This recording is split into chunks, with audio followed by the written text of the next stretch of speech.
Let us start. Let us start with the prayer by Yamini Ramesh. Actually, she is outside Chennai, yet she has agreed to sing a song for us. She will be singing a song from who is that? Who told me? It's a composition of Ambujam Krishna. Sorry, Ambuja Krishna, EVS daughter-in-law. Okay.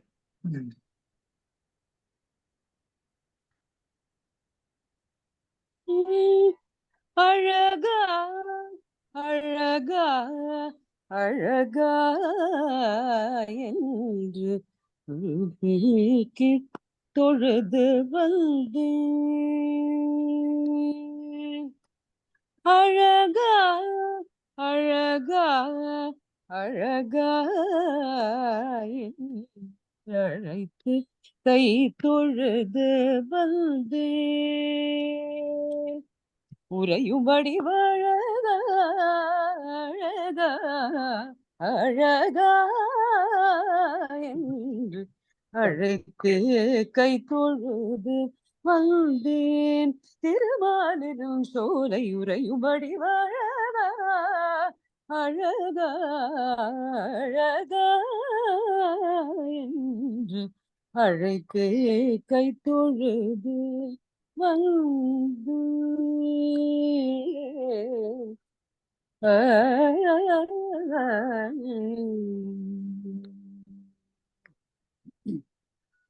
வழுவாத திருப்பாதம்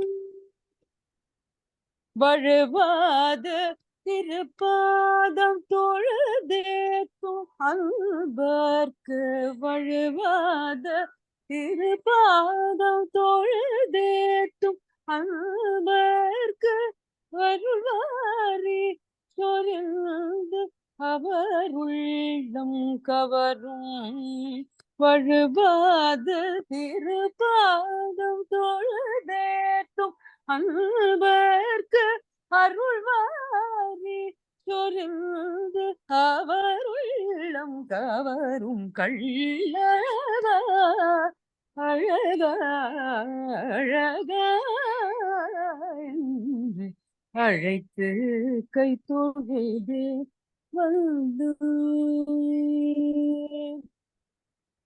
நடந்து நடந்து உன் சந்நிதி வந்தேன். நாதன் நிழல்தாயோ நடந்து நடந்து உன் சந்நிதி வந்தேன். நாதன் நிழல்தாயோ நாடி நாடி உன் புகழ் கேட்டு வந்தேன். நாரணாயன் குரல் செவியுற கேளாயோ அடைக்கலம் அடைக்கலம் என்றுன்னை அடைந்தேன். அபய கரம் தந்து வினை தீராயோ பாடி பாடி உன்னை போற்றி பணியும் எனக்கு பவழவாய் திறந்து அஞ்சல் என்று அருளாயோ பிரிசோதி கமலமென உன்முகத்தே திகழும் இருவிழி அருள் தேனை அள்ளி அள்ளி உண்டு. பிரிசோதி கமலமென உன்முகத்தே இருவிழி அருள் தேனை அள்ளி அள்ளி உண்டு. அரை புகழும் திருமார்பில் மன்னி என்று உறைந்து மனவழ்ந்தும் புகழ் பாட மையலுடன் உனை நாடி அழகா அழகா அழகா என்று அழைத்து கை தொழுது வந்தேன். திருமாலின் சோலை உழல்வழி அழகா அழகா அழகா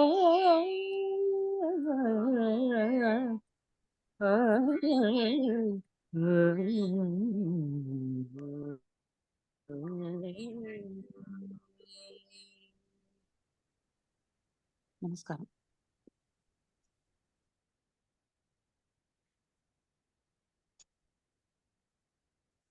Thank you very much, Yamini Ramesh madam, for a nice song. Now, let us come to our business.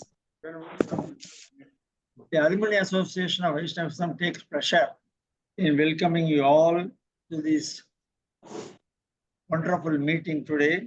The speaker is not new to us.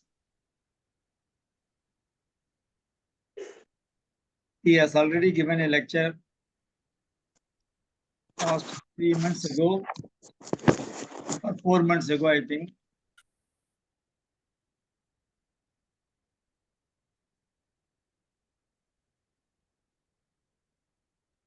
He is one of our contemporary intellectuals, I should say. He is a scholar both in Alvar's Pasurams as well as Nayanmar's Padyangal. He is a very, very scholarly man, very soft spoken, and he has been awarded from Dharmapuram Adinam the title of Pulavai at such a young age. You can see him is a very young man, and he is an architect by profession. He has multifarious interest in Vaishnavism, Saiva Siddhantam, and in architecture and preservation of heritage. I used to wonder at his command over both English and Tamil. He's a very nice scholar, and we are really thankful to him for having accepted our invitation within the 6 months. Only last, I think, November or December he spoke. Again, we asked him to, because it was a wonderful lecture. His last lecture was Nammalvar and Nammalvarum Navatirupatiyam, which was really an intellectual treat. He is recognized by Dharmapuram Adinam, and he has got a very good contact with them. Now, he is the president of Ratham, road access to temples, heritage, and monuments, and is organizing tours every now and then. Now, coming to the topic, Alagarum, Alvarum, out of 12 Alvars, 6 Alvars have sung on Alagar. And Nammalvar is topping the list with 46 of his contribution. Udattalvar 3 Paasuram, Peyalvar 1, Periyalvar 34, Andal 11, Tirumangayalvar 33. One of the main stavams of Kurattalvan in his Panchastavam is Sundaramavu Stavam. It is about the Alayar of Tirumaliricholai. So, இது வந்து சைவ வைணவ ஒற்றுமையை காமிக்கிறது அவருடைய கள்ளழகருடைய விழாக்கள் எல்லாமே. He is supposed to be the brother of Meenakshi, and he comes, அது உங்களுக்கு தெரிஞ்சிருக்கும், கள்ளழகர் ஆத்துல இறங்குறதுங்கிறது ஒரு பெரிய ஈவெண்ட் இன் சவுத். ஸோ இந்த சைவ வைணவ ஒற்றுமைக்கு பாலமாக நின்று இன்றைய தலைமுறையில்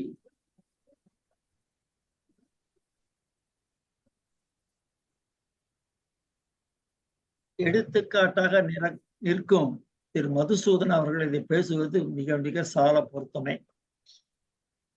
Now I request the honorable speaker to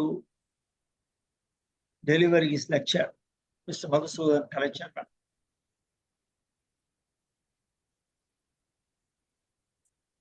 ரொம்ப நன்றி சார்.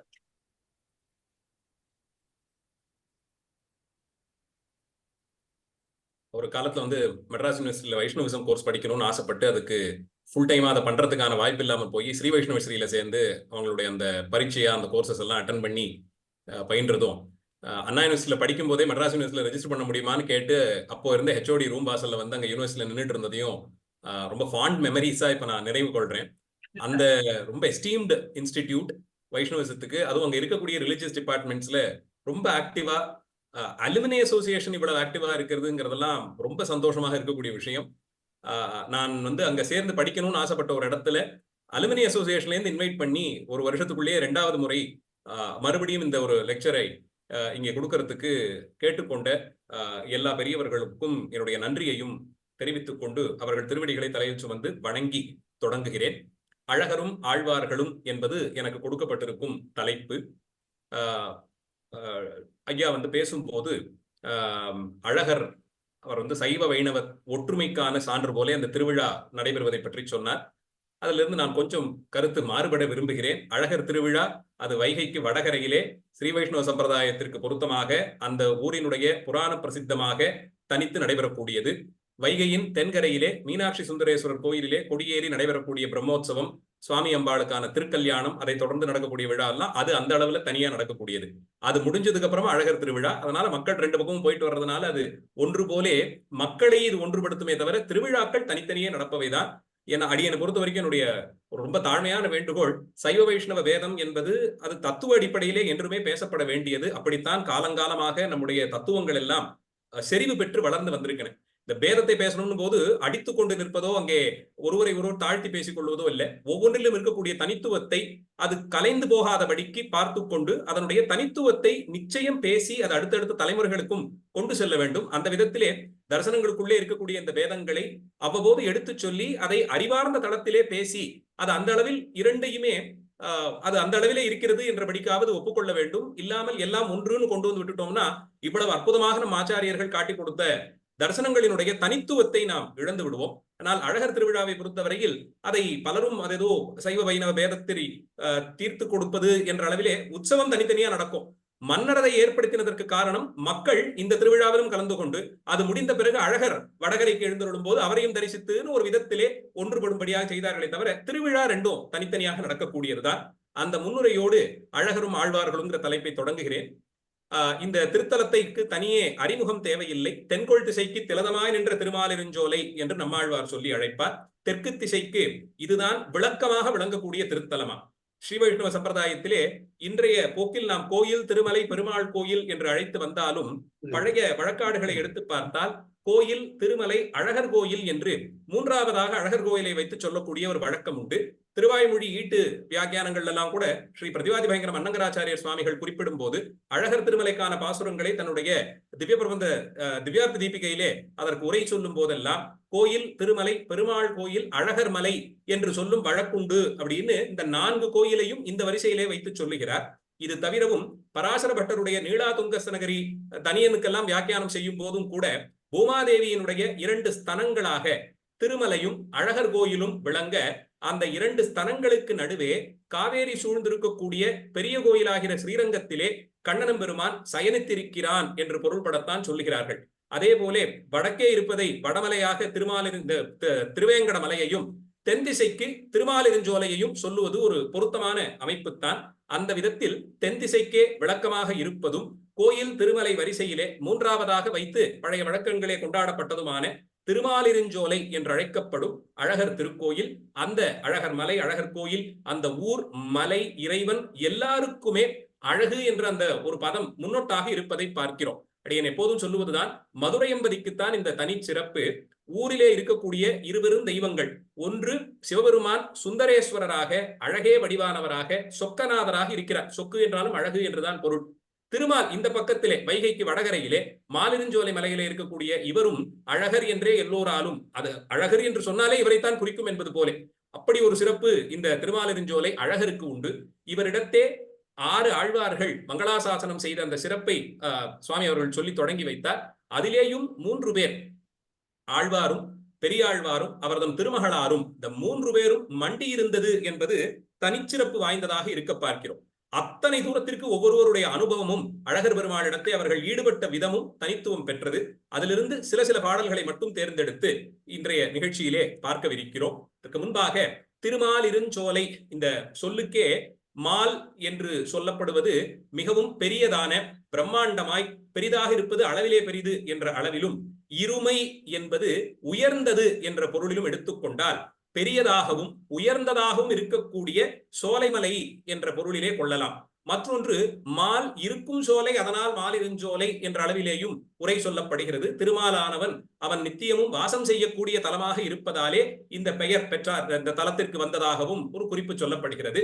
எது எப்படி போனாலும் சங்க இலக்கிய காலம் தொடங்கி தமிழகத்தில் வழிபடு இடமாக திருமாலுக்கு சிறப்பாக வழிபாடுகள் நடைபெறக்கூடியதாக சொல்லப்படும் தலங்களிலே ஒரு தலமாக திருமாலிருஞ்சோலை இருந்து வருகிறது. இப்படி பார்த்தோம் என்னால் சற்றேறக்குறைய 2300 ஆண்டுகளுக்கு முன்பாகவே இந்த வழக்கம் இருந்ததால் தான் சங்ககால இலக்கியம் தொடங்கி இது திருமாலுக்கான வழிபாட்டு தலமாகவே தமிழ் புலவர்கள் கொண்டாடி வந்த மரபையும், இங்கே கண்ணனுக்கும் நம்பி மூத்தபிரானான பலராமனுக்கும் சேர்த்து வழிபாடுகள் நடந்ததை பற்றிய குறிப்புகளும், அதை தொடர்ந்து வந்த சிலப்பதிகார காலத்திலேயும் கூட இங்கே திருமால் வசிக்கக்கூடிய தலம், இதை சென்று வழிபடுங்கள் என்று கண்ணகியினிடத்தை சொல்லும் விதமாக எல்லாம் சிலப்பதிகார ஆசிரியரும் பாடுவதை பார்க்கிறோம்.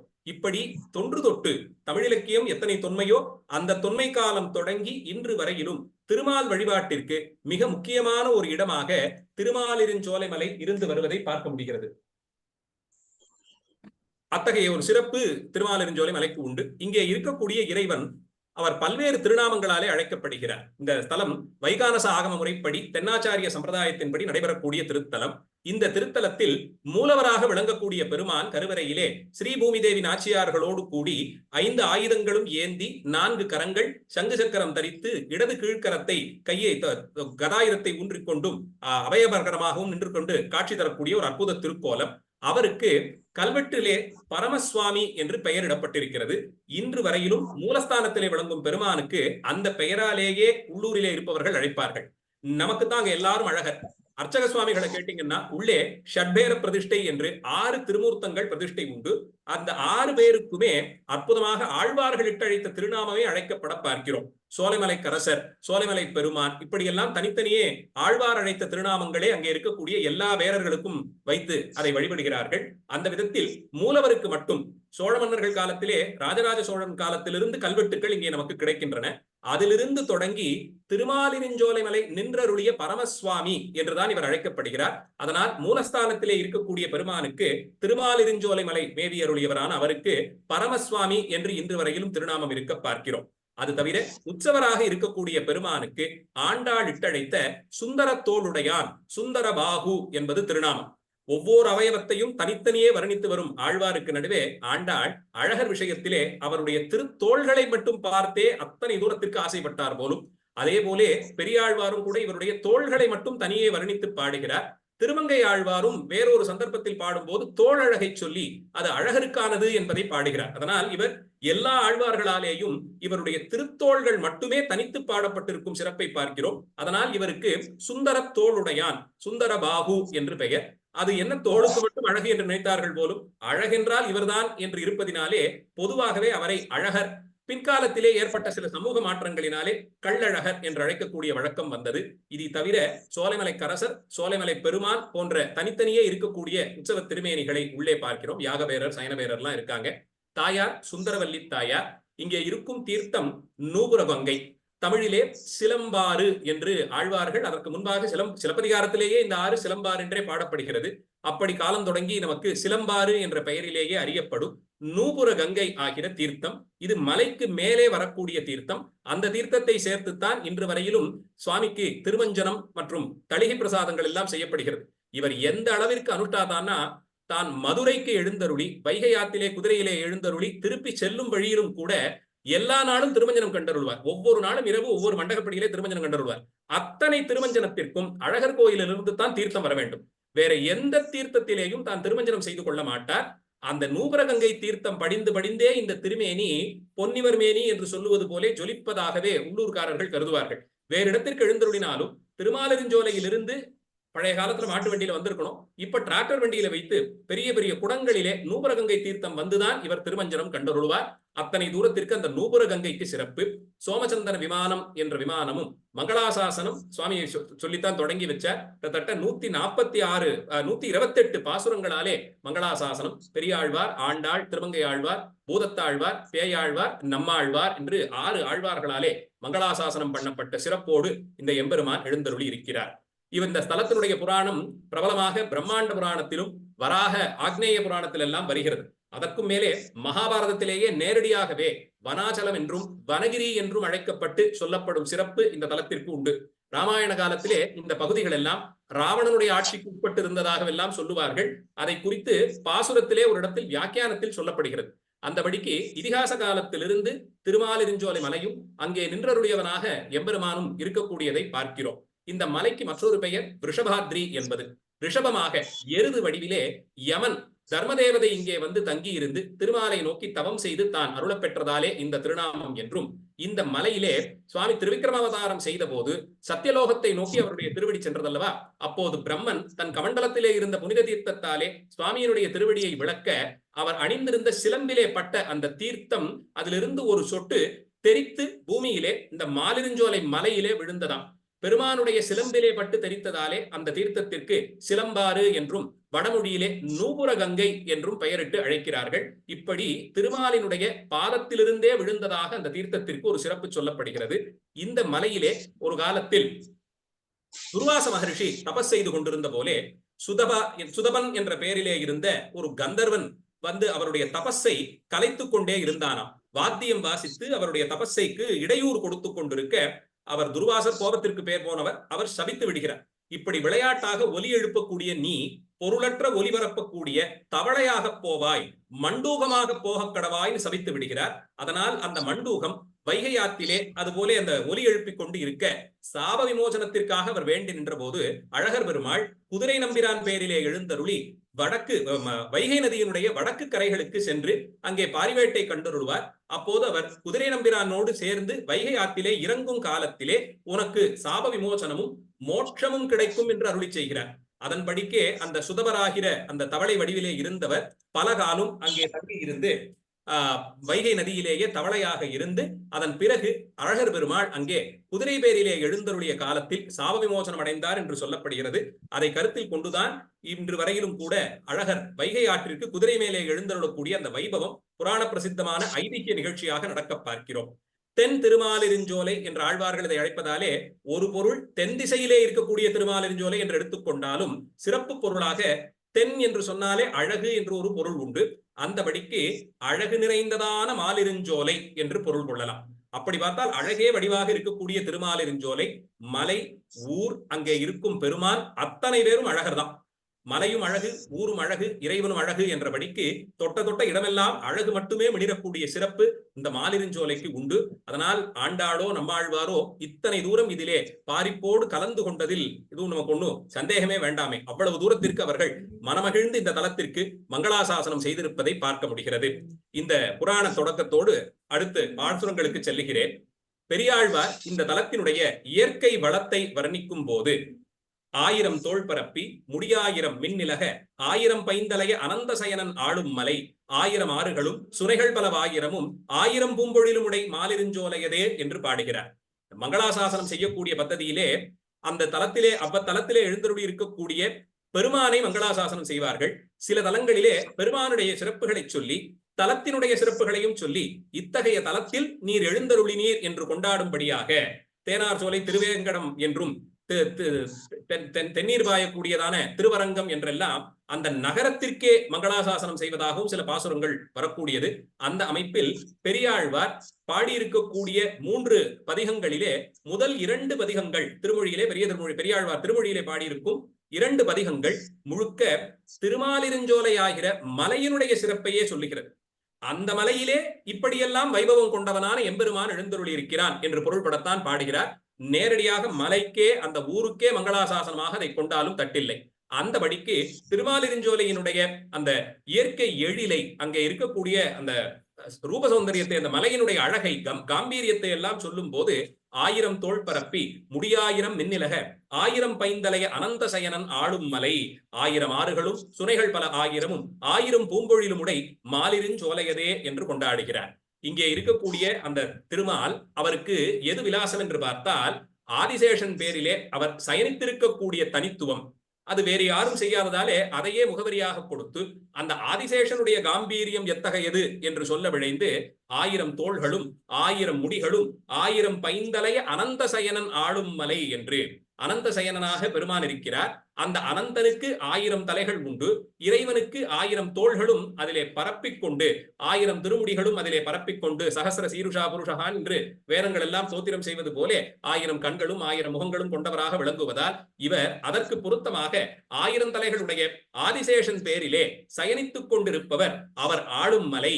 இந்த மலையில்தான் 1000 ஆறுகளும் சுனைகள் பல ஆயிரமும் 1000 பூம்பொழிலும் உடை மாலிருஞ்சோலை என்கிறார். இங்கே ஆறுகள் உண்டு. அந்த ஆறுகள் வந்து தேங்கி இருப்பதான சுனைகள் உண்டு.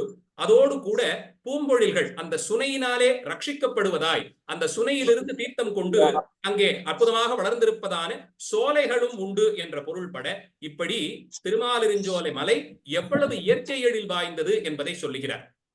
இத்தனை இயற்கை எழிலை பெரியாழ்வார் வைத்து பாடுவதற்கு காரணம் என்ன என்று கேட்டால், இந்த மலையின் கண் எத்தனை எத்தனை கோடி கோடி ஜீவராசிகள் இருக்கிறதோ அது அத்தனையும் உய்வு பெறும் பொருட்டு ஆறுகளையும் சுனைகளையும் பூம்பொழில்களையுமாய் ஏற்படுத்தி வைத்திருக்கிறான் எம்பெருமானுடைய கருணை திறம் என்று கொண்டாடும் அளவிலே. நாம் எல்லாம் போய் அவரை வேண்டி வணங்கி எனக்கு இது வேண்டும் அது வேண்டும் என்று கேட்பவருக்கு நடுவே வேண்டுவதற்கு கேட்கக்கூட தெரியாத ஜீவன்கள் எல்லாம் உண்டே. அவைகளுக்கும் சேர்த்து இவரே சோலைமலைக்கு அரசராக இருப்பதினால் தன் ஆளுகைக்கு உட்பட்ட எல்லா ஜீவராசிகளுக்கும் புழு பூச்சியிலிருந்து மிருகங்கள் விலங்குகள் வரைக்கும் அத்தனை பேருக்கும் பறவைகளுக்கும் கூட எல்லோருக்கும் அவரவருக்கானவற்றை அந்த மலையிலேயே பெற்றுத் தருகிறார்.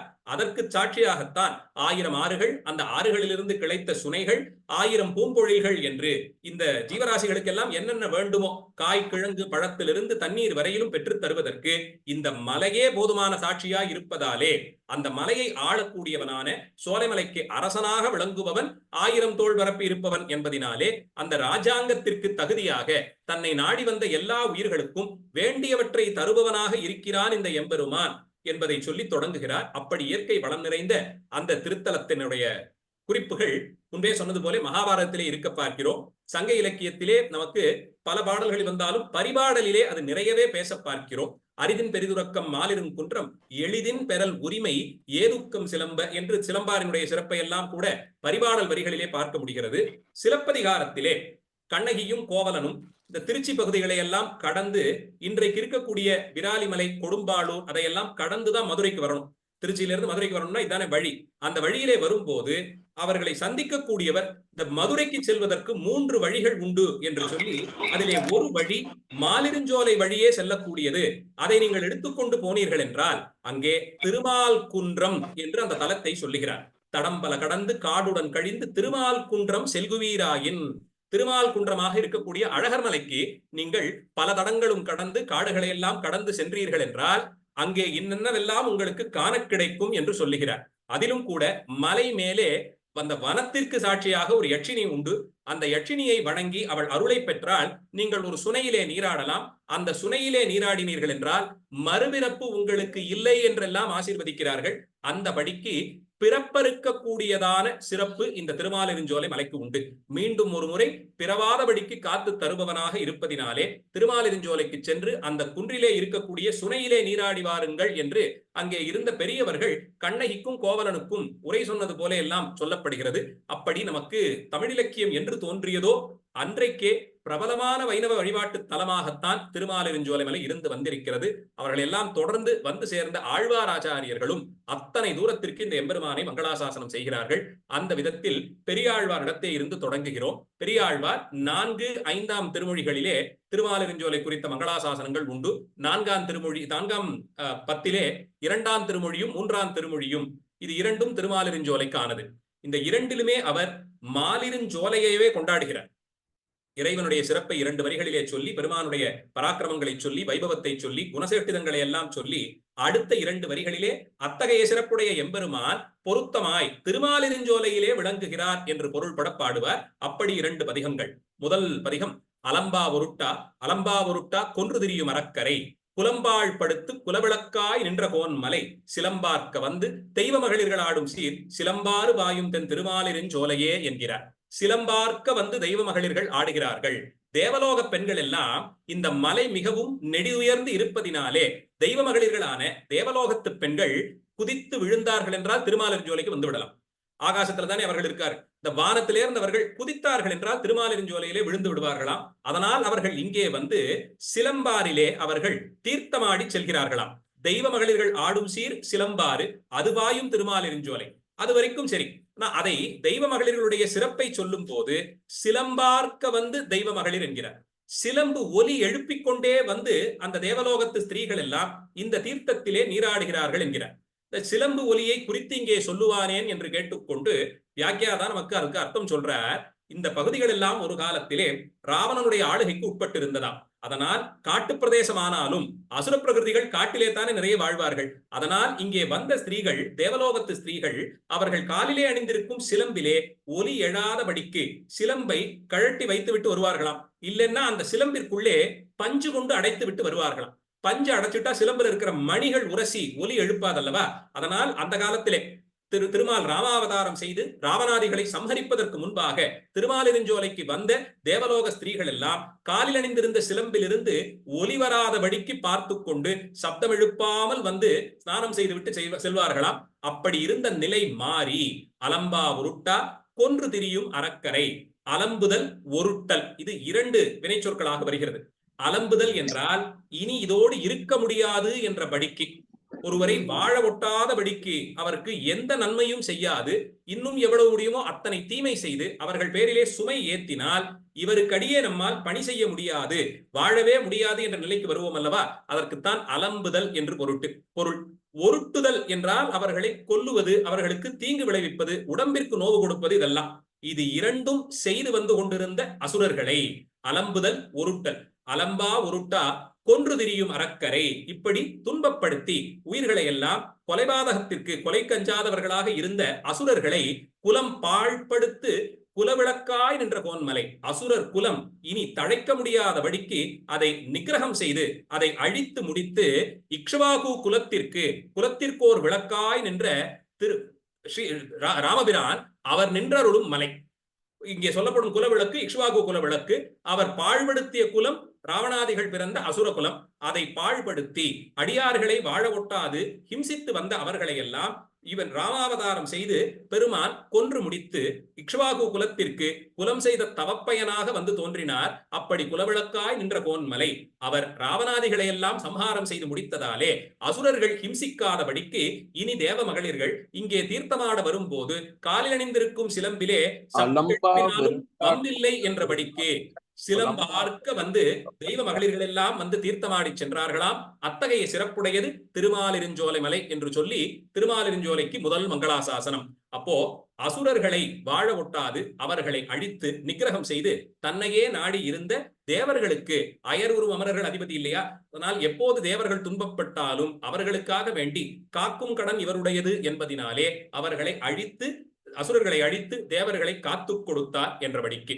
அடுத்து மன்னர் மருக மைதுனன்மார்க்கோர் தேரின் மேல் முன்னங்கு நின்று மோழை எழுவித்தவன் மலை. கொன்னவில் கூர்வேல் கோன் நெடுமாறன் தென்கூடற் கோன் தென்னன் கொண்டாடும் தென் திருமாலிருஞ்சோலையே. இங்கே அரசர்களுடைய சிறப்பை சொல்லுகிறார். முதல்ல சொல்லும் போது மன்னர் மருக மைதுனன்மார்க்கோர் தேரின் மேல் முன்னங்கு நின்று மோழை எழுவித்தவன் மலை. இவர் தன்னுடைய மைதுனன்மார்களான பாண்டவருக்காக வேண்டி குருக்ஷேத்திரத்திலே யுத்தம் செய்வதற்காக வேண்டி தன்னுடைய பரதத்துவ தன்மையெல்லாம் குறைத்துக் கொண்டு தான் பரம்பொருள் என்ற நிலையிலிருந்து தான் இறங்கி வந்து கருணைக்கு ஈடாக அர்ஜுனனுடைய தேர்தட்டிலே சாரதியாக நின்று கொண்டு இவர் போர் செய்தார். அவர்தான் இந்த தலத்திற்கு அப்படி இவர் ராஜ்யபாரம் செய்ய வேண்டியவர் போர் செய்யும் சாரதியாக நின்ற இடத்தில் தான் கொன்னவில் கூர்வேல் கோன் நெடுமாறன் தென்கூடற் கோன் தென்னன் கொண்டாடும் தென் திருமாலிருஞ்சோலை. தென்னன் என்று சொன்னால் தெற்கு திசையை உடையதினாலே பாண்டியனுக்கு தென்னன் என்று ஒரு பெயர் உண்டு. மற்றொரு பொருள் முன்பே சொன்னது போலே தென் என்று சொன்னாலே அழகு. இப்போ தென்னன்னு சொன்னா யார் அழகாக இருக்கிறானோ அவனுக்கு தென்னன் என்று பெயரிடலாம். பாண்டியர்களுக்கு மட்டும்தான் மாறன் என்ற பொது பெயர் வழங்கி வர பார்க்கிறோம். எப்படி சோழர்களை செம்பியன் குலம் என்போமோ அதுபோலே பாண்டிய மன்னர்களுக்குத்தான் மாறன் என்ற பொது பெயர் உண்டு. மாறன் என்று சொன்னால் அது மன்மதனை குறிப்பது, அழகிற்கு இலக்கணமான மன்மதனை குறிப்பதாலே தென்னன் என்று சொல்லுவது இங்கே மன்மதன் என்ற அளவிலே அழகு நிறைந்தவர்களான பாண்டியர்கள். அந்த பாண்டிய மன்னருக்குள்ளேயும் நெடுமாறன் தென்கூடற் கோன், கூடல் என்பது மதுரையை குறிப்பது, அழகு நிறைந்த மதுரைக்கு தலைவனானவன் நெடுமாறன் என்ற ஒரு முக்கியமான குறிப்பை பெரியாழ்வார் கொடுக்கிறார். ஆழ்வார்கள் கால ஆராய்ச்சியிலே ஆழ்வார்கள் குறிப்பிடக்கூடிய அரசர்களை பற்றி கல்வெட்டுகளிலும் செப்பேடுகளிலும் நமக்கு கிடைத்திருக்கக்கூடிய செய்திகளை தொகுத்துத்தான் ஆழ்வாராதிகள் வரலாற்று ரீதியாக வாழ்ந்த காலத்தை கணிக்க முடிகிறது. அந்த அளவில் பெரியாழ்வார் 8ஆம் நூற்றாண்டில் வாழ்ந்ததற்கான சான்றாக இந்த பாடல் நமக்கு கிடைத்திருக்கிறது. இங்கே சொல்லப்படும் நெடுமாறன் பாண்டியன் நெடுமாறன் என்று அழைக்கப்படும் அரசன். அவன் 8ஆம் நூற்றாண்டிலே அதே பேரில் ஒருவரும் 7ஆம் நூற்றாண்டில் ஒருவருமாக வாழ்ந்தார்கள். அந்த நெடுமாறன் ஞானசம்பந்தர் காலத்திலே சைவ சமயத்திற்கு வந்தவர். இங்கே பேசப்படுபவர் அந்த காலத்திற்கு ஒரு நூற்றாண்டு கழித்து பெரியாழ்வார் காலத்திலே வாழ்ந்தவரான பாண்டியன் நெடுமாறன். நெடுமாற பாண்டியனை இங்கே தெளிவாக குறிப்பிட்டு பெரியாழ்வார் பாடுகிறார். இதை கணக்கில் வைத்துத்தான் ஆண்டாளுடைய காலமும் இந்த 8ஆம் நூற்றாண்டு என்பதை கணித்து அதை வைத்து ஏனைய வரலாறுகளை எல்லாம் நாம் பார்க்கிறோம். அந்த விதத்தில் ஆண்டாளை திருவரங்கத்திற்கு அழைத்து செல்லும் போது பாண்டிய மன்னன் தங்கள் வீட்டு பெண்ணாக பாவித்து அழைத்து செல்லுகிறான். அந்த விதத்தில் ஸ்ரீமாறன் ஸ்ரீவல்லபன் என்று அழைக்கப்படக்கூடிய ஒரு பாண்டிய மன்னன் தன்னைத்தான் பரம பாகவதனாக வைணவனாக கூறிக்கொள்ளுவதாலே அவர்தான் இந்த காலத்தை சேர்ந்தவராக இருக்க வேண்டும் என்று கருத்து. அந்த படிக்கு இங்கே பெரியாழ்வார் முக்கியமாக ஒரு வரலாற்று குறிப்பை கொடுத்து அந்த பாண்டிய மன்னன் வந்து வழிபட்ட சிறப்பையும் எடுத்து சொல்லுகிறார். அதற்கு மேலே குறுகாத மன்னரை கூடு கலக்கி வெங்கானிடை சிறுகால் நெறியே போக்குவிக்கும் செல்வன் பொன்மலை அருகால் வரிவண்டுகள் 1000 நாமம் சொல்லி சிறுகாலை பாடும் தென் திருமாலிருஞ்சோலையே. ரொம்ப முக்கியமான இடம் இது. பெருமான் நமக்கு அர்த்தபஞ்சகத்தியத்தெல்லாம் பத்தி எல்லாரும் வாசித்திருப்பீர்கள். அதனுள்ளே விரோதி ஸ்வரூபம் என்று ஒன்று உண்டு. அப்படி இருப்பவர்களை எது விரோதிகள் ஆகிறதோ, பாசம் முதலியவைகள் விரோதிகளாக இருக்கிறது என்றால் அதை நீக்கி தானே உபாயமாக இருந்து தன்னை வந்து அடையும்படியாக செய்கிறார். தான் நமக்கு அர்த்த பஞ்சகத்தில் சொல்லப்படுவது. இங்கே குறுகாத மன்னரை கூடு கலக்கி தன்னை வந்து அடையாதவர்களை, அடியார்கள் பெருமான் திருவடியே எல்லாம் என்று பற்றி இருப்பவர்கள், அவர்களோடு சேராதவர்களாக இருப்பவர்களை, சேரலொட்டோம் என்று இவரே திருப்பல்லாண்டுல சொல்றாரு இல்லையா, அந்த படிக்கு அடியார் திறம் அறியாது அடியார் கூட்டத்தோடு சேரமாட்டோம் என்று இருக்கக்கூடிய அவர்களை கூடு கலக்கி அவர்களை கலங்கி போகும்படியாக செய்து வெங்கானிடை சிறுகால் நெறியே போக்குவித்து அவர்கள் நாட்டில் இருக்க முடியாதபடிக்கு காட்டினுள்ளே அவர்களை எல்லாம் ஓட்டுவித்தான். கானிடை சிறுகால் நெறியே, சிறுகால் என்பது மிகவும் அளவு குறைவாக இருக்கக்கூடிய குறுகிய பாதை. காட்டினுள்ளே எல்லாம் பாதை எப்படித்தான் இருக்கும், காட்டை கிழித்து கொண்டு ராஜபாட்டை போட முடியாது இல்லையா, அது குறுகிய பாதையாக இருக்கும். அதிலே ஓடுதல் என்பது கொஞ்சம் கடினம்தான். இருந்தாலும் மிருகங்கள் விஷஜந்துக்களுக்கு பயந்து காட்டிற்குள்ளே துரத்தப்பட்டவர்கள் அந்த குறுகிய பாதைக்குள்ளே தான் ஓடி ஓடி பிழைத்துக் கொள்ள வேண்டும். அந்தபடிக்கு அவர்களை தள்ளி போக்குவிக்கும் செல்வன் பொன்மலை. அப்படி தன்னை வந்து அடையாதவர்கள், அடியாருக்கு எதிர்தட்டிலே நிற்பவர்களுக்கு பயம் கொடுத்து அவர்களை காட்டினுள்ளே செல்லும்படியாக அனுப்பி வைத்தவர் என்று ஒரு பொருளும், சிறுகால் நெறி என்பது உயர்ந்த பண்புகள் அற்றதாய் சிறிய குணம் என்று சொல்லக்கூடியதான அற்பமான குணங்களின் வழியிலே அவர்கள் நின்று அதனால் அடையக்கூடிய துன்பங்கள், அதை கொடுத்து அவர்களை திருத்தி பணிகொள்வான் என்றபடிக்கு அவர்களை ஓட்டுவிப்பார். அப்படிப்பட்ட எம்பெருமான் வாழும் மலை. திரும்ப திரும்ப திருமாலிருஞ்சோலை பாசுரங்களிலே அடியார்களை இறைவன் காத்து தரக்கூடிய சிறப்பு பாடப்படுகிறது. அது பல பாசுரங்களையும் சொல்லி இருந்தாலும் திவ்ய பிரபந்தத்திற்கே அதுதான் அடிப்படை. அடியார்களுக்காக வேண்டி இவர் எல்லாவற்றையும் செய்வார் என்பதுதான் அவருக்கான மங்களாசாசனம். அப்படிப்பட்டவன் நீ நல்லா இருக்கணும்னு தான் வேண்டிப்பது. ஆனால் இந்த திருமாலிருஞ்சோலை பாசுரங்களிலே தனிச்சிறப்பு அடியார்களை காத்து தந்தவன் என்ற அளவிலே பார்க்கப்படுகிறது. இங்கேயும் எதிர்தட்டிலே நின்றவர்கள் கானிடை செல்லும்படியாக வழி அனுப்பி வைத்தவர் என்று சொல்லி, அப்படி அவர்கள் செல்லக்கூடிய அந்த திருமாலிருஞ்சோலை ஆகிற காடு அது எப்படி இருக்கும் என்று பார்த்தால், அருகால் வரிவண்டுகள் 1000 நாமம் சொல்லி, 1000 நாமம் என்பது சகஸ்ரநாமத்தை, அங்கே 6 கால்கள் கொண்ட வண்டுகள் ரீங்காரம் செய்வது சகஸ்ரநாமம் சொல்லுவது போல இருக்குமா. இவர்கள் ஓடி செல்லக்கூடிய அந்த காட்டின் போக்குவிக்கும் செல்வன் அவருடைய பொன்மலை, அந்த திருமாலிருஞ்சோலை மலையிலே அருகால் வருவண்டுகள், அங்கே இருக்கக்கூடிய வண்டுகள் எல்லாம் சகஸ்ரநாமம் சொல்லிக் கொண்டு இருப்பது போலே இருந்து சிறுகாலை பாடும் தென் திருமாலிருஞ்சோலையே என்று சொல்லுவார். இந்த இடத்தில் சுவாபதேசமாக இங்கே சொல்லப்படும் வரிவண்டுகள் பெருமானுக்கு சகஸ்ரநாமத்தை மங்களாசாசனமாகத்தான் சொல்லிக் கொண்டிருக்கின்றன. நாம் பாகவதர்களாக இருப்பவர்கள் தங்களுக்காக என்று எதையும் கேட்காது பெருமானுடைய மங்களாசாசனமாகத்தானே எது ஒன்றையும் சொல்லுவார்கள். சகஸ்ரநாமம் சொன்னாலும் கைங்கரியார்த்தமாக பெருமானுக்கு மங்களாசாசனம், அவருக்கு எந்த தீங்கும் வராமல் இருக்க வேண்டும் என்று தானே சொல்லுவது. அந்தபடிக்கு இந்த வண்டுகளும் மங்களாசாசன நிஷ்டர்களாகவே வாழ்கிறார்களாம். அதனாலே இந்த இடத்தில் வரிவண்டுகளாக இருப்பவர்கள் யார் என்று பார்த்தால் திருப்பான ஆழ்வாரும் அரையர் சுவாமிகள் எல்லாம் வரிவண்டுகள் என்று சொல்லி என பாடிக்கொண்டிருப்பதாக சொல்றார். சிறுகாலை பாடும் என்று சொல்லுகிறார். பாணர் தான் எப்போதும் கையிலே வீணை மீட்டி பாடக்கூடியவர். அரையர் சுவாமிகள் எப்போதும் திவ்ய பிரபந்தத்தை இசை கூட்டி பாடுவார்கள். அதனால் இந்த இடத்திலே வண்டுகள், வரிவண்டுகள் என்பவர்கள் அங்கே பெருமானுக்கு மங்களாசாசனம் செய்பவர்களாக விளங்கும் அரையர் சுவாமிகளும் அவர்களுக்கு முன்னோடியாக இசைகூட்டி பெருமானை பாடியவரான திருப்பானாழ்வாரும் என்று எடுத்துக்கொண்டு சுவாபதேசம் சொல்லுவது. அவர்களெல்லாம் சிறுகாலை பாடும் தென் திருமாலிருஞ்சோலை, காலை பொழுதிலிருந்து பாடத் தொடங்கி பெருமானை வணங்கி துதித்தபடிக்கு இருக்கிறார்கள். சிறுகாலை பொழுது என்பது விடிந்த அந்த காலத்திற்கு சற்று முன்பு இருக்கக்கூடிய நேரம். அப்போதிலிருந்து அவர்கள் பாடுவது. சிற்றஞ்சிறுகாலைன்னு தானே சொல்லி ஆரம்பிக்கிறார். அந்த படிக்கு அது சிறு காலையிலேயே தொடங்கக்கூடியது. அருகால் என்று சொல்லப்படுவது இவர்கள் எப்போதும் ஷட்பதங்களோடு கூடியதான துவயமகாமந்திரத்தை அதிலேயே இவர்கள் ஊன்றி இருப்பதினாலே இவர்களுக்கும் 6 பதங்கள் உண்டு, அருகால்கள் உண்டு. அது என்னன்னு கேட்டா, துவயமகாமந்திரத்தை எப்போதும் உச்சரித்துக் கொண்டே இருப்பவர்களான வண்டுகளாக இவர்கள் இருப்பதினாலே இங்கே சொல்லப்படும் அருகால் வரி வண்டுகள் என்பவர்கள் திருப்பானாழ்வாரும் அரையர் சுவாமிகளும் என்ற ஒரு சுவாபதேசம் சொல்லப்படுகிறது. அவர்களெல்லாம் காலை வேளையிலே சிறுகாலை பாடி பெருமானை துதிப்பதான திருமாலிருஞ்சோலை என்று கொண்டாடுகிறார். மன்னர் வருக, இது பாண்டியனுடைய சிறப்பு. இது முதல் பதிகம். அடுத்தது உருப்பினி நங்கை தன்னை மீட்பான் என்று தொடங்கக்கூடிய 4ஆம் பத்திலே இருக்கக்கூடிய 3வது திருமொழி, பெரியாழ்வார் திருமொழி. உருப்பினி நங்கை தன்னை மீட்பான் தொடர்ந்து ஓடிச் சென்ற உருப்பனை ஓட்டி கொண்டிட்டு உரைத்திட்ட உரைப்பன் மலை, பொறுப்பிடை கொன்றை நின்று முறி ஆழியும் காசும் கொண்டு விருப்பொடு பொன் வழங்கும் வியன் மாலிருஞ்சோலையதே. இங்கே உருப்பினி நங்கை என்று சொல்லப்படுவது ரூப சௌந்தரியம் நிரம்பியவளான ருக்மிணி பிராட்டியாரை. ருக்மிணி பிராட்டியாரை கண்ணன் பெருமான் திருக்கல்யாணம் செய்து கொள்ள வேண்டியது. அதற்கு முன்பாக நடந்த கதைகள் எல்லாம் நமக்கு தெரியும். ருக்மிணி பிராட்டியாருக்கு வேறொருவரோடு திருமணம் நடக்கதாக இருந்து அவரும் அங்கே இருந்து கொண்டு விரதம் வரைக்கும் எல்லாவற்றையும் முடித்திருக்க, கண்ணன் பெருமான் தேரில் போய் ருக்மிணி பிராட்டியாரை தான் அழைத்து கொண்டு சென்றான் என்று சொல்லப்படுகிறது.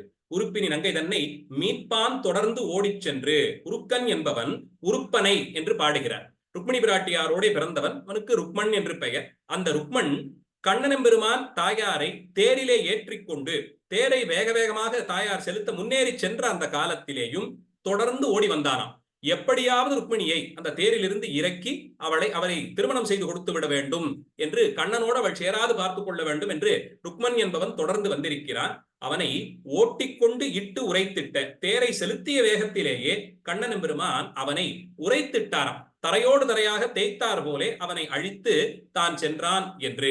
இங்கேயும் மறுபடியும் அடியாருக்கு ஒரு தீங்கு வரவிருந்த காலத்தில் தானே எழுந்தருளி அந்த தீங்கிலிருந்து அந்த அடியாரை காத்தருளி தனக்கான பொருளாக தன்னிடத்தே சரணாகதி செய்தவர்களுக்கு தானே எல்லாமுமாக இருக்கும் தன்மையை இந்த ருக்மிணி பரிணயத்திலே காண்பித்துக் கொடுக்கிறார்.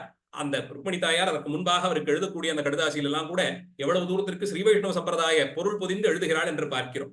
நீதான் வந்து என்னை அழைத்து போக வேண்டும் என்ற நிலையிலே தான் இருந்த இடத்திலேயே இருந்து கொண்டிருக்க, அந்த ஜீவனின் பேரிலே இருந்த பிரீதியாலே கண்ணன் பெருமான் எழுந்தருளி அந்த ருக்மிணி பிராட்டியாரை திருமணம் செய்து கொண்டான் என்று பார்க்கிறோம். அந்த திருமணத்திற்கு தடையாக உருப்பன் என்பவன் தாயார் சென்ற அந்த தேரை தொடர்ந்து ஓடி வர அவனை பெருமான் கொன்று முடித்து மேற்சென்றான் என்று சொல்லப்படுகிறது. அப்படி அடியார்களை காத்து கொடுத்த இறைவன் அவன் வாழக்கூடிய மலை உரைப்பன் மலை, பொறுப்பிடை கொன்றை நின்று முறி ஆழியும் காசும் கொண்டு விருப்பொடு பொன்வழங்கும் வியன்மாலிருஞ்சோலையதே. அவன் உரையும் இந்த திருத்தலத்தில் தான் அற்புதமான ஒரு காட்சியை விட்டு சித்தர் பார்க்கிறார். அங்கே மலை நடுக கொன்றை மரங்கள் வளர்ந்திருந்தனவாம். கொன்றை மரங்கள் நல்ல மஞ்சள் நிறத்தில் பூ பூக்கும். அதுவும் குறிப்பாக வசந்த காலத்தில் தான், இந்த சித்திரையிலிருந்து தொடங்கி 1-2 மாதங்களுக்குத்தான் கொன்றை மலர்கள் பூக்கும். அந்த மஞ்சள் நிறமே நல்ல பொன்னிறமாக இருக்கும். உருக்கிய பொன்னிறத்திலே இருக்கக்கூடியது நல்ல வெளிர் மஞ்சள் நிறத்திலே இருக்கும். அதிலிருந்து நரம்புகளும் வரும். அந்த பூவில் நடுவிலே இருக்கக்கூடிய பொகுட்டிலிருந்து அந்த பூவிலிருந்து வரக்கூடிய நரம்புகள் வரும். அந்த நரம்புகள் முனை சுழிந்து சுழிந்து இருக்கும். அதை பார்த்தால், அந்த பூவோடு அந்த நரம்பு இருப்பதை பார்த்தால் அது மோதிரம் போலே இருக்குமா. பூக்கள் தனியே உதிர்த்திருப்பதை பார்த்தால் தங்க காசுகள் போலே இருக்குமா. மோதிரம் காசு ரெண்டையும் சொல்றார். இது இரண்டுமே எதுவா இருக்கு? பூக்கள் தான் இது ரெண்டுமாக ஆகியிருக்கு. அது அப்படியே சொல்றார். பொறுப்பிடை கொன்றை நின்று, பொறுப்புன்னா மலை, அந்த மலை நடுக கொன்றை மரங்கள் வளர்ந்திருந்ததா. அதிலிருந்து உதிர்ந்த மலர்களிலே முறி யாழியும், ஒரு முறி போலே மோதிரம் போலே இருந்ததாம். அதிலிருந்து வந்த நரம்பு, பூவிலிருந்து வந்த நரம்பு சுற்றி சுற்றி இருந்ததாலே விரலிலே நாம் மோதிரத்தை அணிந்து கொள்வதற்கு வட்டமா இருக்கும் இல்லையா தங்கத்திலே, அதுக்கு மேலதானே அந்த மோதிரத்திற்கான கல்லோ அதெல்லாம் வைத்து பதிப்பது. அந்த வட்டம் போலே அந்த நரம்பு சுழித்திருந்ததை பார்த்தால் அது பூ இதழ்களோடு சேர்த்து பார்க்கும் போது மோதிரம் போலேயும், பூ இதழ்கள் தனியே சிதறி கிடந்தால் அது தங்க காசு போலேயும் இருந்ததாம். முறியாழியும் காசும் கொண்டு விருப்பொடு பொன் வழங்கும் வியன்மாலிருஞ்சோலை. இதை பார்த்தால் அடியார்களுக்கு போதுமான அளவிற்கு பொன்னும் ஆபரணமும் தருகிறோம், இவற்றையெல்லாம் எடுத்துக் கொள்ளுங்கள் என்று மாலிருஞ்சோலை மலை சொல்லுவது போல இருந்ததாம். தங்க காசுகள் சிதறியிருந்தது போலே இருந்தது என்று சொல்லுகிறார். இந்த இடத்தில் ஸ்வர்ணமும் தங்கமும் பூக்களும் பேசப்படுகின்றன. எப்போதுமே இது இரண்டைத்தான் பெருமானுடைய திருவடிக்கான லட்சணமாக சொல்லுவார்கள். திருக்கமலபாதம் வந்து பொன்னார் திருவடி என்றெல்லாம் சொல்லுவதினாலே பூவும் பொன்னும் தான் திருவடிக்கான லட்சணம். நான் பெருமானுடைய திருவடிகள் பொன்னை போலே, எதனாலே அதிலே எந்த குறையும் சேர முடியாது.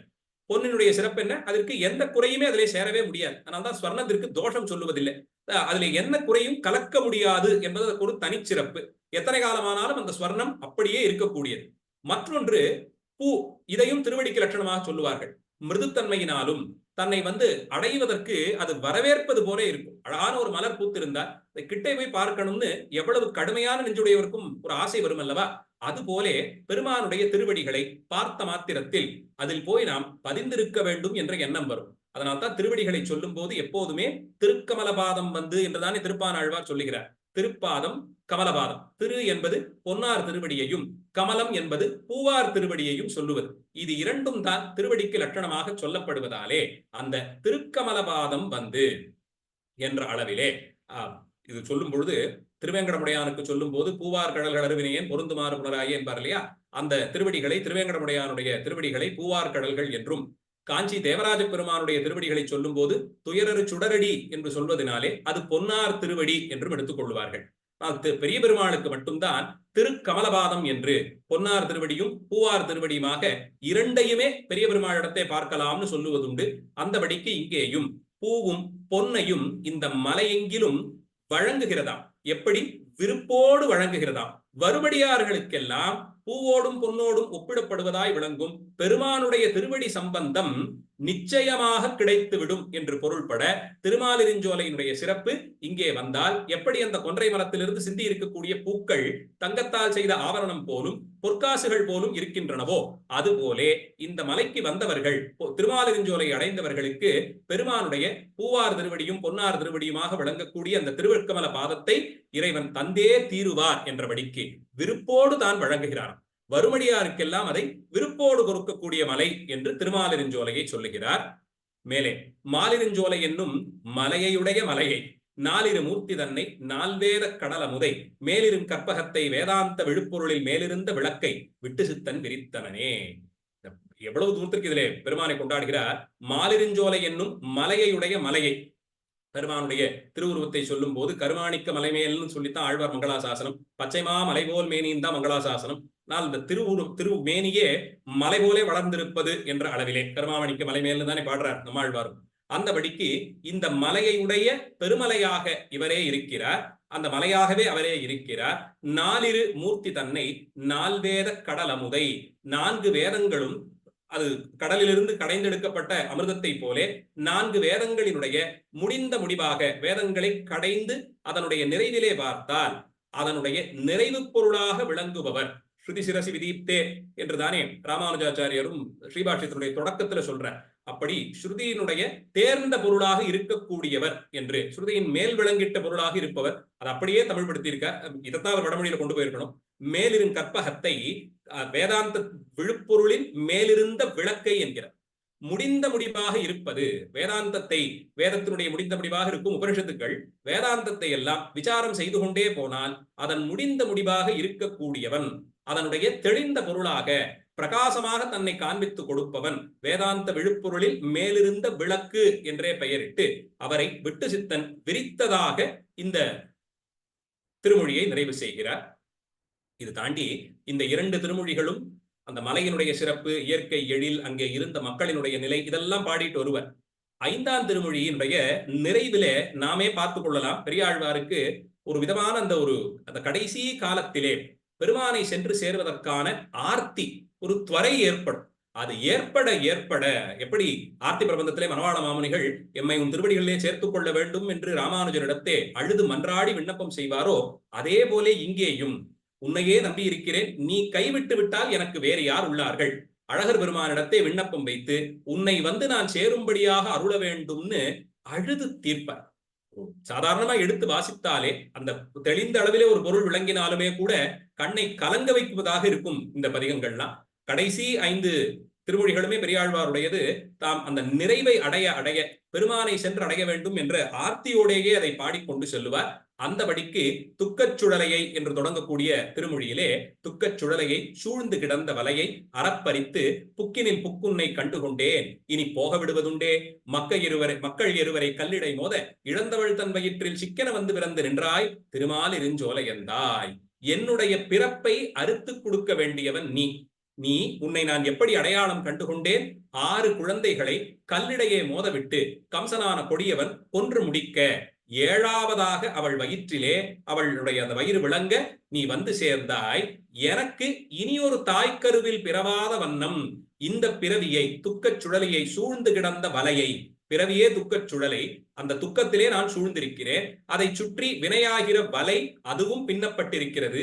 இதனுள் புக்கு அங்கேயும் அதிலிருந்து வந்து நான் உன்னை கண்டுகொண்டேன். இதற்கு எவ்வளவு கஷ்டப்பட்டிருக்கணும். துக்கமாகிற சுழலிலே சிக்கி இருக்கிறேன். சுழல்ல சிக்கி இருப்பது என்பது தண்ணீரிலே ஆத்திலே எல்லாம் குளிக்கும் போது சுழல்ல சிக்கிக்கிட்டோம்னா எப்படி மீண்டு வருவது என்பதற்கு நினைவு போகாதபடிக்கு அது அழுத்தும். ஒரு பயமும் என்ன ஆகுமோ அடுத்த நொடின்னு தெரியாமல் மேலே என்ன வழி எப்படி செல்லுவது எதுவுமே தெரியாமல் இருக்கும் போது நமக்கு ஏதோ ஆகப் போகிறதுங்கிற பயமே பாதி கொன்றுவிடும். அதுதான் அந்த சுழலை மாதிரியான ஆபத்துல எல்லாம் சிக்கிக் கொள்ளும் போது சிந்திப்பதற்கு இடமில்லாதபடிக்கு அது செய்துவிடும். அப்படித்தான் வாழ்க்கையிலேயும் அனந்தம் கிளேசபாஜனம்னு சொல்லப்படுகிறது அல்லவா மனித வாழ்க்கை.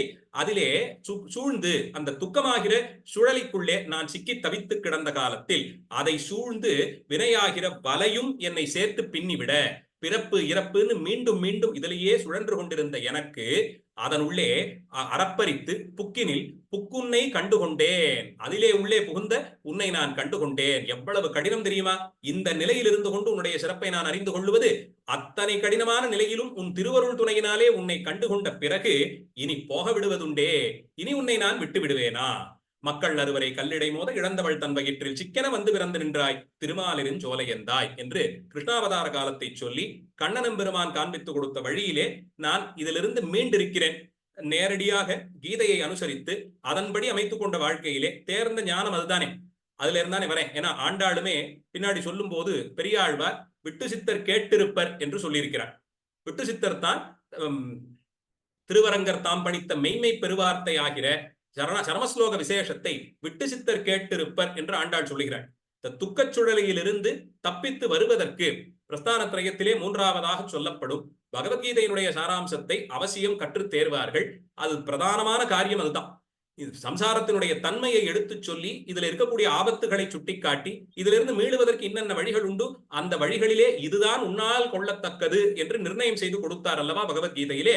அதன்படிக்கே அதை கற்றுத்தேர்ந்து நான் இதிலிருந்து மீளுவதற்கான வழியை கண்டடைந்தேன். உன்னை உன் வாக்கினாலேயே கண்டுகொண்டேன். இனி உன்னை போக விட மாட்டேன் என்று கிருஷ்ணாவதாரத்திற்கு நோக்கமே அதுதானே. பகவத்கீதையை உபதேசமாக செய்து அதன் மூலமாக இனி வருங்காலங்கள் எல்லாம் அடியார்கள் தன்னை வந்து அடைவதற்கு செய்யணும் அல்லவா. அதற்காகத்தானே வடமதுரை வந்து பிறந்தான்னே ஆழ்வார் சொல்றார். அப்படி இங்கே இருக்கக்கூடிய அந்த பாரத்தை எல்லாம் நீக்கி தான் அடியார்கள் எல்லாம் உய்யும் பொருட்டு வந்தார். அந்த உய்யும் பொருட்டு உபதேசிக்கப்பட்டது பகவத்கீதை. அந்த கீதார்த்தத்தை முழுவதுமாக கற்றுத்தேர்ந்தவராக பெரியாழ்வார் இருக்கிறார். அதற்கு சான்று ஆண்டாளுடைய ஸ்ரீரங்கம் மங்களாசாசனம். அதிலே செம்மையுடைய திருவரங்கர் தாம் பணித்த மெய்மை பெருவார்த்தை விட்டு சித்தர் கேட்டிருப்பர் என்று ஆண்டாள் சொல்லி இருப்பதினாலே அதன்படி கேட்டு இவர் நடந்து கொண்டதாலே துக்கச் சுழலிலிருந்து தான் தப்பித்துக் கொள்வதற்கான வழியை அவன் அருளாலே கண்டுகொண்டு இனி உன்னை போக நொட்டேன் என்று அவதாரத்தையே கிருஷ்ணாவதாரத்தினுடைய அந்த அவதார கட்டத்தையே எடுத்துச் சொல்லி நீ திருமாலிருஞ்சோலையிலே இருக்கிறாய் என்று பாடுகிறார். அடுத்த பாசுரம் பெருமானிடத்தே உனக்கென்று வாழ்ந்த நான் உன்னிடம் வேண்டியத நிலையில் எனக்கு ஆக வேண்டியவைகள் நடக்காமல் போய்விட்டால் நான் என் காரியத்தை பார்த்து கொள்ள இன்னொருவர் வீட்டு வாசலுக்கு சென்று விட்டால் அது உனக்கன்றோ இழுக்கு என்று பாடுகிறார். உன்னால் தான் எல்லாம் என்று உன்னுடைய திருவடிகளை பற்றி கொண்டு இருக்கக்கூடியவன், உன் திருவடிகளிலே என்னையே நான் ஒப்படைத்தவன், உன்னால் ஆக வேண்டியதுதான் எல்லாம் என்ற நிலையில் அது நடக்காமல் போனால் நான் வேறொருவர் வீட்டு வாசலுக்கு போய் நின்றால் அதனால் உனக்குத்தான் அவமானம் என்கிறார். உனக்கு பணி செய்திருக்கும் தவமுடையேன் இனி போய் ஒருவன் தனக்கு பணிந்து கடைத்தலை நிற்கை நின் சாயை அழிவு கண்டாய் என்றார். உன்னுடைய பெருமைகள் எல்லாம் குலைந்து போகும். உனக்கு பணி செய்திருக்கும் தவமுடையேன். என்னுடைய நல்வினை பயனாக எம்பெருமானே உனக்கு நான் தொண்டு செய்து கொண்டிருக்கிறேன். வாஸ்தவத்தில் இவர் ஸ்ரீவில்லிபுத்தூரிலே அவதாரம் செய்து அங்க நந்தவனம் வைத்து தொண்டெல்லாம் செய்து ஆண்டாள் நாச்சியாரோடு ஸ்ரீரங்கம் சென்று ஆண்டாள் நாச்சியாரை பெரிய பெருமாளுக்கு திருமணம் செய்து கொடுத்து முடித்து மறுபடியும் அவர் திருமாலிருஞ்சோலை மலைக்கு வந்ததாகத்தான் குருபரம்பரை பிரபாவம் தெரிவிக்கிறது.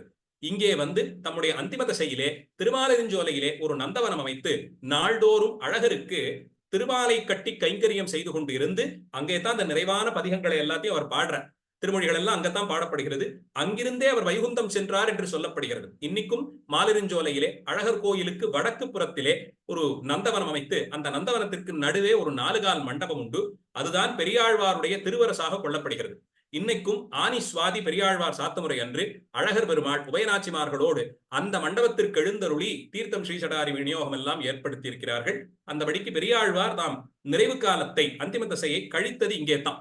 அதனால இவருடைய அந்த கடைசி திருமொழிகள் எல்லாம் அவ்வளவு தூரத்திற்கு அழகர் பெயரிலே தான் கொண்ட பாரிப்பை பாடுகிறார். உனக்கு மட்டுமே தொண்டு செய்யும் அந்த நல்வினை பயனாலே உனக்கே நான் தவம் செய்து உன்னுடைய தொண்டாகவே வாழ்ந்து வருகிறேன்.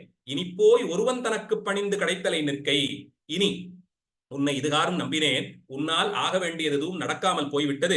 நாம் என்ன பண்ணுவோம்? யார்கிட்டயாவது ஒரு உதவின்னு போய் கேட்போம். அவர் பார்க்கலாம், ஒரு 4 வாட்டி போவோம், 5 வாட்டி போவோம். அதுக்கப்புறமா சரி இவரால் ஆகாது போல இருக்கு, இவரை விட்டுடுவோம். அடுத்து யார் இருக்காங்கன்னு பார்த்துட்டு அவங்க வீட்டு வாசலுக்கு போய் நிற்போம் அல்லவா? அப்படி சென்றால் முதலிலே யார்கிட்ட போனோமோ அவர்களுக்கு இதை செய்து கொடுப்பதற்கு வழியற்றவர்கள் அவர்கள் ஆகிறது. அது அவர்களுடைய பெருமைக்கு குறைவு தான். அதை நான் உன் விஷயத்திலே அடைந்து விடுவாயோன்னு பயப்படுறேங்கிறார். தனக்கு பணிந்து இனி போய் ஒருவன் தனக்கு பணிந்து கடைத்தலை நிற்கை நின் சாயை அழிவு கண்டாய் என்கிறார். உன்னுடைய பெருமை குறைந்து போகும் என்று சொல்லி புனத்தினை கிள்ளி புதுவவி காட்டி உன் பொன்னடி வாழ்கவென்றே இனக்குறவர் புதியதுன்னும் எழில் திருமாலிருஞ்சோலை எந்தாய். எத்தனையோ ஆச்சாரியர்கள் எல்லாம் மங்களாசாசனம் பண்ணும்போது ஒரு திருத்தலத்திலேயும் இத்தனை தூரத்திற்கு வேத வேள்விகள் செய்தவர்கள் எல்லாம் இருக்கிறார்கள். இத்தனை தூரத்திற்கு அங்கே வேத ஒலி கேட்பதையும் அடியார்கள் சூழ்ந்திருந்து மங்களாசாசனம் செய்வதெல்லாம் பாடுவார்கள். பெரியாழ்வார் தான் இந்த திருத்தலத்திலே வாழ்ந்த அடியார்களுக்குள்ளே குறவர்களையும் சேர்த்து மங்களாசாசனம் பண்றார். பெரியாழ்வார் வாக்கிலே அவர்கள் இடம்பெற்றிருக்கிறார்கள் என்றால் திருமாலிருஞ்சோலை மலையில் வாழ்ந்த குறவர்கள் எவ்வளவு தவம் செய்திருக்க வேண்டும். அவர்கள் விஷயத்திலே இருந்த ஒரு புதுமையை காண்பித்துக் கொடுக்கிறார். ரொம்ப முக்கியமான 2 வரிகள் இது. புனத்தினை கிள்ளி புது அவிகாட்டி. அவர்கள் திணையை அறுவடை செய்வார்களாம். திணை அறுக்கப்பட்டு அதை அவிகாட்டி, அதை அவிக்கணும். ஒரு துணியிலேயோ ஒரு பாத்திரத்திலேயோ வைத்து கட்டி அதற்கு கீழே நெருப்பு மூட்டி அந்த நெருப்பினுடைய வெப்பத்திலே மேலே புதிதாக அறுக்கப்பட்ட திணை அது காயணும். அந்த திணை காய்ந்த பிறகு அதை எடுத்து இவர்கள் அப்படியே சாப்பிட மாட்டார்களாம். இவர்கள்லாம் திருமாலிருஞ்சோலையில் இருக்கிற குறவர்கள் அல்லவா? அதனால் அவர்கள் அதை எடுத்து மாலிருஞ்சோலை பெருமானுக்கு அதை கண்டருளச் செய்வது போலே அப்படி பாவித்து பெருமானே உன் பொன்னடி வாழ்க என்று அவர்களும் மங்களாசாசனம் செய்வார்கள். கொடுந்தொழில் செய்பவர்களாக பார்க்கிறோம் குறவர்களை.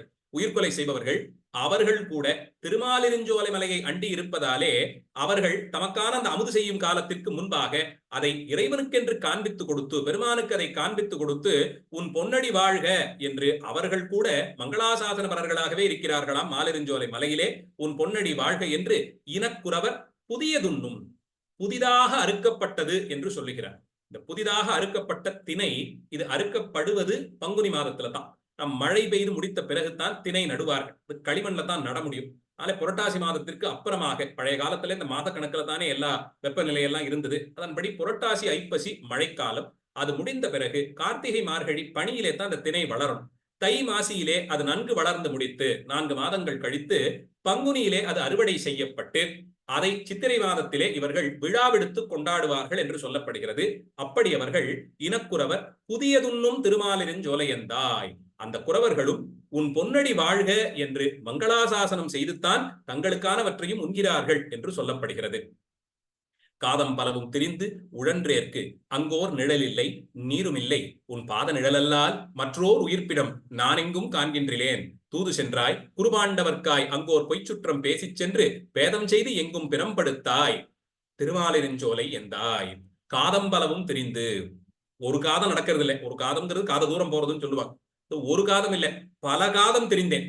வாழ்க்கை பிரயாணத்திலே எத்தனை தூரம் எத்தனை திசைகள் எங்கெங்கோ சென்று அலைந்து முடித்து சென்ற இடத்தில் எங்குமே எனக்கான இடமில்லை. எங்கேயுமே நடிகருக்கு அபயம் என்ற ஒரு இடமில்லை.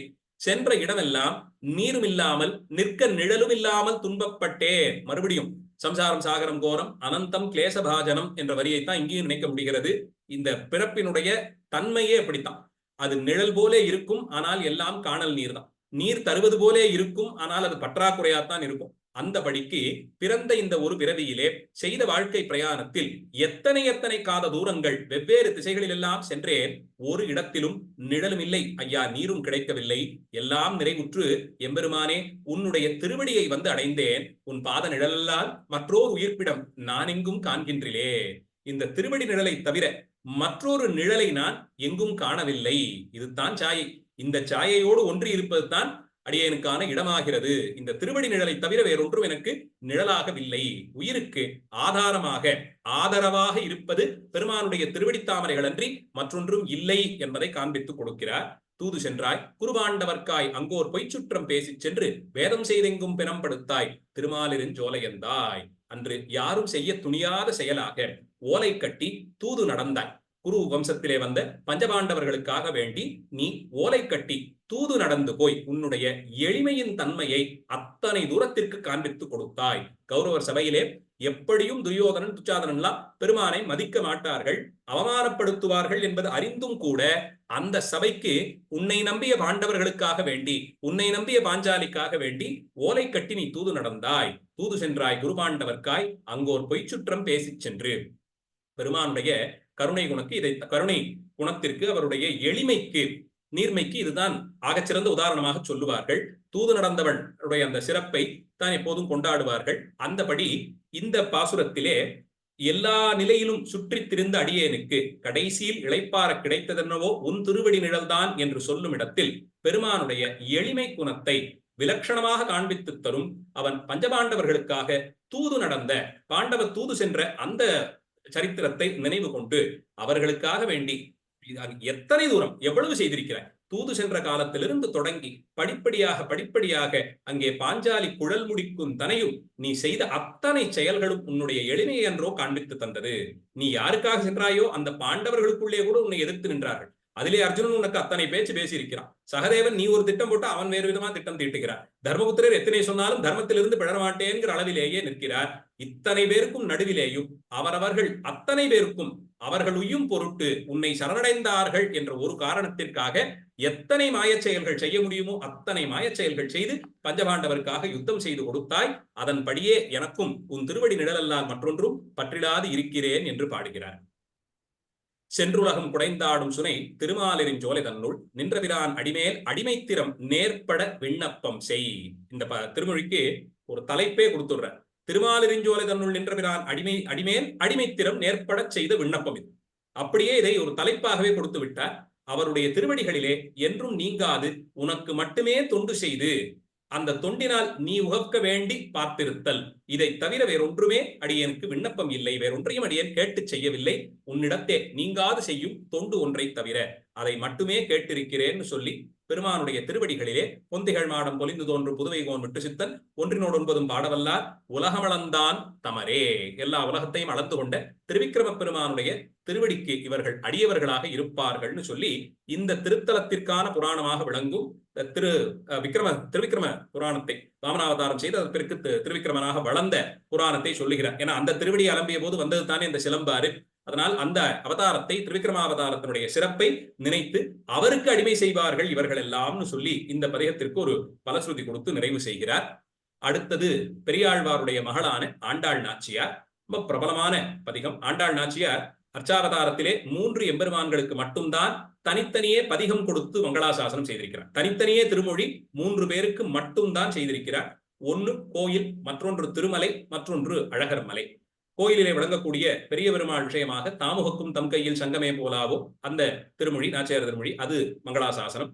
விண்ணீல மேலாப்பு விரித்தார் போல் மேகங்காள்னு திருமலையிலே நிற்கக்கூடிய திருவேங்கடமுடையான் விஷயமாக மேகத்தை தூது விட்டதாக செய்த மங்களாசாசனம். 3வது திருமாலிருஞ்சோலை மலை. இதிலே ஆண்டாள் நாச்சியார் திருமலைக்கு சென்றதாக குருபரம்பரை பிரபாவங்கள் சொல்லவில்லை. அதனால்தான் மேகத்தை தூது விடுகிறாள். திருவரங்கத்திற்கு நிறைவாக செல்லுகிறாள். ஒருவேளை அவள் சென்று மங்களாசாசனம் செய்ததாக ஆண்டாள் நாச்சியார் எழுந்தருடைய காலத்திலேயே சென்று மங்களாசாசனம் செய்ததாக இருந்தால் அழகர் கோயிலுக்கு சென்று இருக்க வாய்ப்பு உண்டு. இந்த பெருமானுக்குத்தான் அவள் இந்த 100 தடாவில் அக்கார விடிசல் நெய்யல் வெண்ணெய் எல்லாம் நேர்வி பராவி வைத்த சிறப்பெல்லாம் இந்த திருத்தலத்தில் தான் பார்க்க முடிகிறது. அந்த திருத்தலத்திற்கான பதிகமாக தவிரவும் இன்னைக்கும் ஆண்டாள் நாச்சியார் சூடிக்களைந்த மாலையை சாட்டிக் கொண்டுதான் அழகர் பெருமாள் குதிரையில் ஏறி இந்த வைகை ஆற்றிலே இறங்குகிறார். எத்தனை கோடி கோடி ரூபாய்க்கு செலவு செய்து எவ்வளவு மலர் அலங்காரங்கள், எவ்வளவு பெரிய பெரிய அலங்காரங்கள் எல்லாம் செய்தாலும் அவர் ஆற்றிலே இறங்கும் காலத்தில் அத்தனை கோடி அடியார்களும் அவரை சூழ்ந்து இருந்து தரிசிக்க விழையும் காலத்தில் அவர் ஆசையோடு சூட்டிக் கொள்ளுவது ஆண்டாள் நாச்சியார் சூடிக்களைந்த மாலை, திருப்பரியட்டம், சந்தனக்காப்பு. இதைத்தான் அது ஸ்ரீவில்லிபுத்தூரிலிருந்து வந்து அழகர் குதிரை மேலே ஏறி இதை சாத்திக் கொண்டுதான் புறப்படுவார்.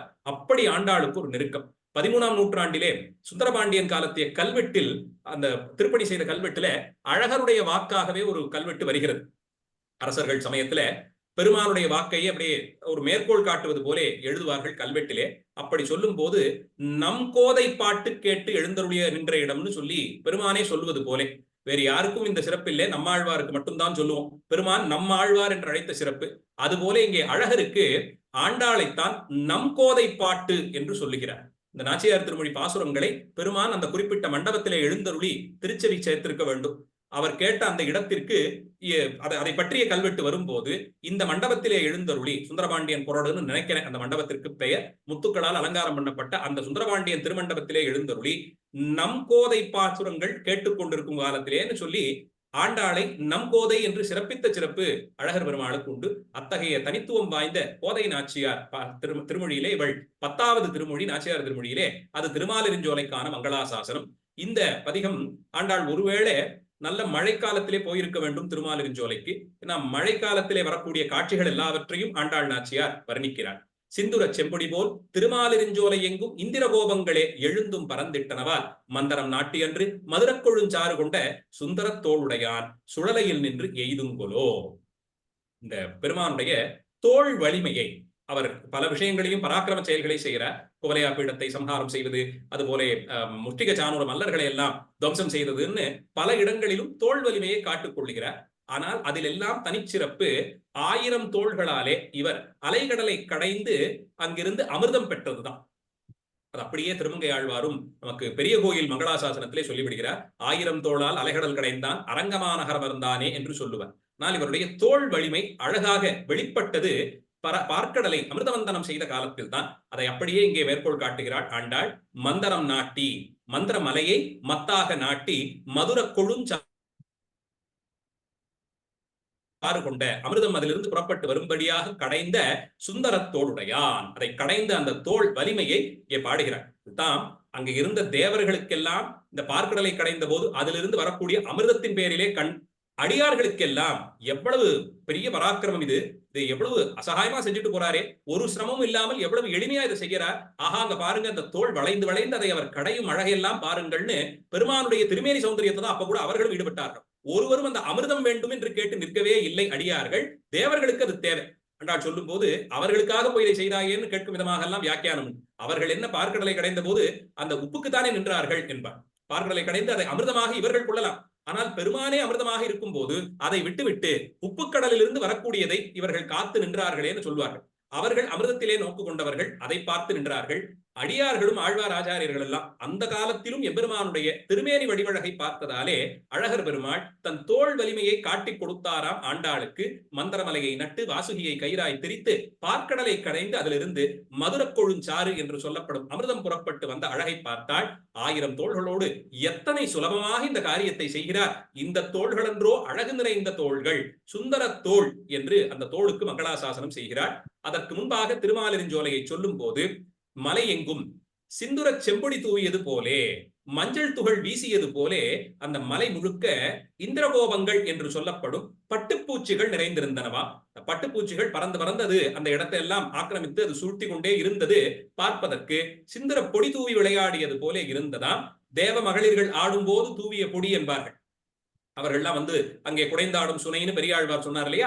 தேவலோக ஸ்திரீகள்லாம் வந்தார்கள் என்றால் அதற்கு தகுதியாக அவர்கள் கற்பக மரத்திலிருந்து பெறப்பட்டு வந்த அந்த பொடியைத்தானே பூசி குளிப்பார்கள். அதெல்லாம் அந்த பகுதிகளில் சிதறி கிடந்ததாம். அதனாலே சிந்துர செம்பொடி போலே என்று சொன்னதாகவும் கொள்வார்கள். இந்த இந்திரகோபங்கள் அழகர் மலையிலே நிறைய இருந்ததை பெரியாழ்வார் மங்களாசாசனம் பண்றார். திருமங்கை ஆழ்வாரும் மங்களாசாசனம் பண்றார். இப்போ அழகர் மலை அது ஒரு பாதுகாக்கப்பட்ட வனப்பகுதி. அங்கே அடிக்கடி போவது வழக்கம் உண்டானாலே அங்கே இருந்த அந்த வனத்துறை அதிகாரிகள்கிட்ட பேசும்போது பட்டுப்பூச்சிகள்ல அதிகம் பார்க்க முடியாத ஒரு ரகம் மற்ற இடங்கள்ல பார்க்க முடியாதது திருமாலிருஞ்சோலையில இன்னைக்கும் இருந்ததா சொல்றாங்க. இதெல்லாம் ஆண்டாள் மங்களாசாசனம் பண்ண பட்டுப்பூச்சி வம்சத்திலேயே வந்திருக்கணும். அதனால்தான் அந்த இடத்தை விட்டு பிரியாமல் 1300 ஆண்டுகளாக அங்கேயே இருப்பதாக கொள்ளலாம். பாசுரங்கள் எல்லாம் அதுல இருக்கக்கூடிய தாத்பரியத்தை உணர்ந்து அதை கேட்கும் போது இன்னும் இன்னும் பாசுரங்களை கற்கணும்ன்ற ஒரு ஆசை வந்து கொண்டே இருக்கும். அதனால்தான் ஒவ்வொரு பாசுரத்தையும் பொருள் தெரிந்து விண்ணப்பம் செய்வதற்கு ஒரு முக்கியத்துவம் கொடுத்து வந்தார்கள். தயவு செய்து வியாக்கியானங்களை அதிகம் வாசித்து ஆழ்வாருடைய தமிழிலே எல்லோரும் ஈடுபட வேண்டும் என்பதை திருவடிகளிலே விண்ணப்பமாக வைக்கிறேன் எழுந்தொழிக்கக்கூடிய சுவாமிகளுக்கெல்லாம். பைம்பொழில் வாழ் குயில்காள் மயில்காள் உன் கருவிளைகாள் வம்பக் களங்கனிகாள் வண்ணப்பூவை நறுமலர்காள் ஐம்பெரும் பாதகர்கள் அணிமாலிருஞ்சோலை நின்ற எம்பெருமானுடைய நிறம் உங்களுக்கு என் செய்வதே. திருமாலிருஞ்சோலையிலே இருக்கும் எம்பெருமான் நல்ல நீல நிறமுடையவர். அதனால் அந்த நீல நிறத்தை கண்களால் பருகி, அந்த கருநீல நிறத்தை கண்களால் பருகி மனமெங்கும் தீட்டி வைத்திருக்கிறேன். அந்த நீல நிறத்தையே நான் நினைத்துக் கொண்டிருக்கும் போது அது செய்யும் பாடு இருக்கே, என்னால் அந்த துன்பத்தை தாங்கிக் கொள்ள முடியவில்லை. சரி, அவரை மறக்கலாம்னு சொல்லி நினைத்த காலத்திலே என்னென்னலாம் எதிரே வந்து நிற்கிறது? 5 பொருள்கள் வருகின்றனவா. பைம்பொழில் வாழ் குயில்கள், குளிர்ந்து இருக்கக்கூடிய அழகான சோலைகளிலே வாழக்கூடிய குயில்கள். குயிலும் கருங்குயில் தானே, ஒரு கருநீல நிறத்திலே இருக்கும்.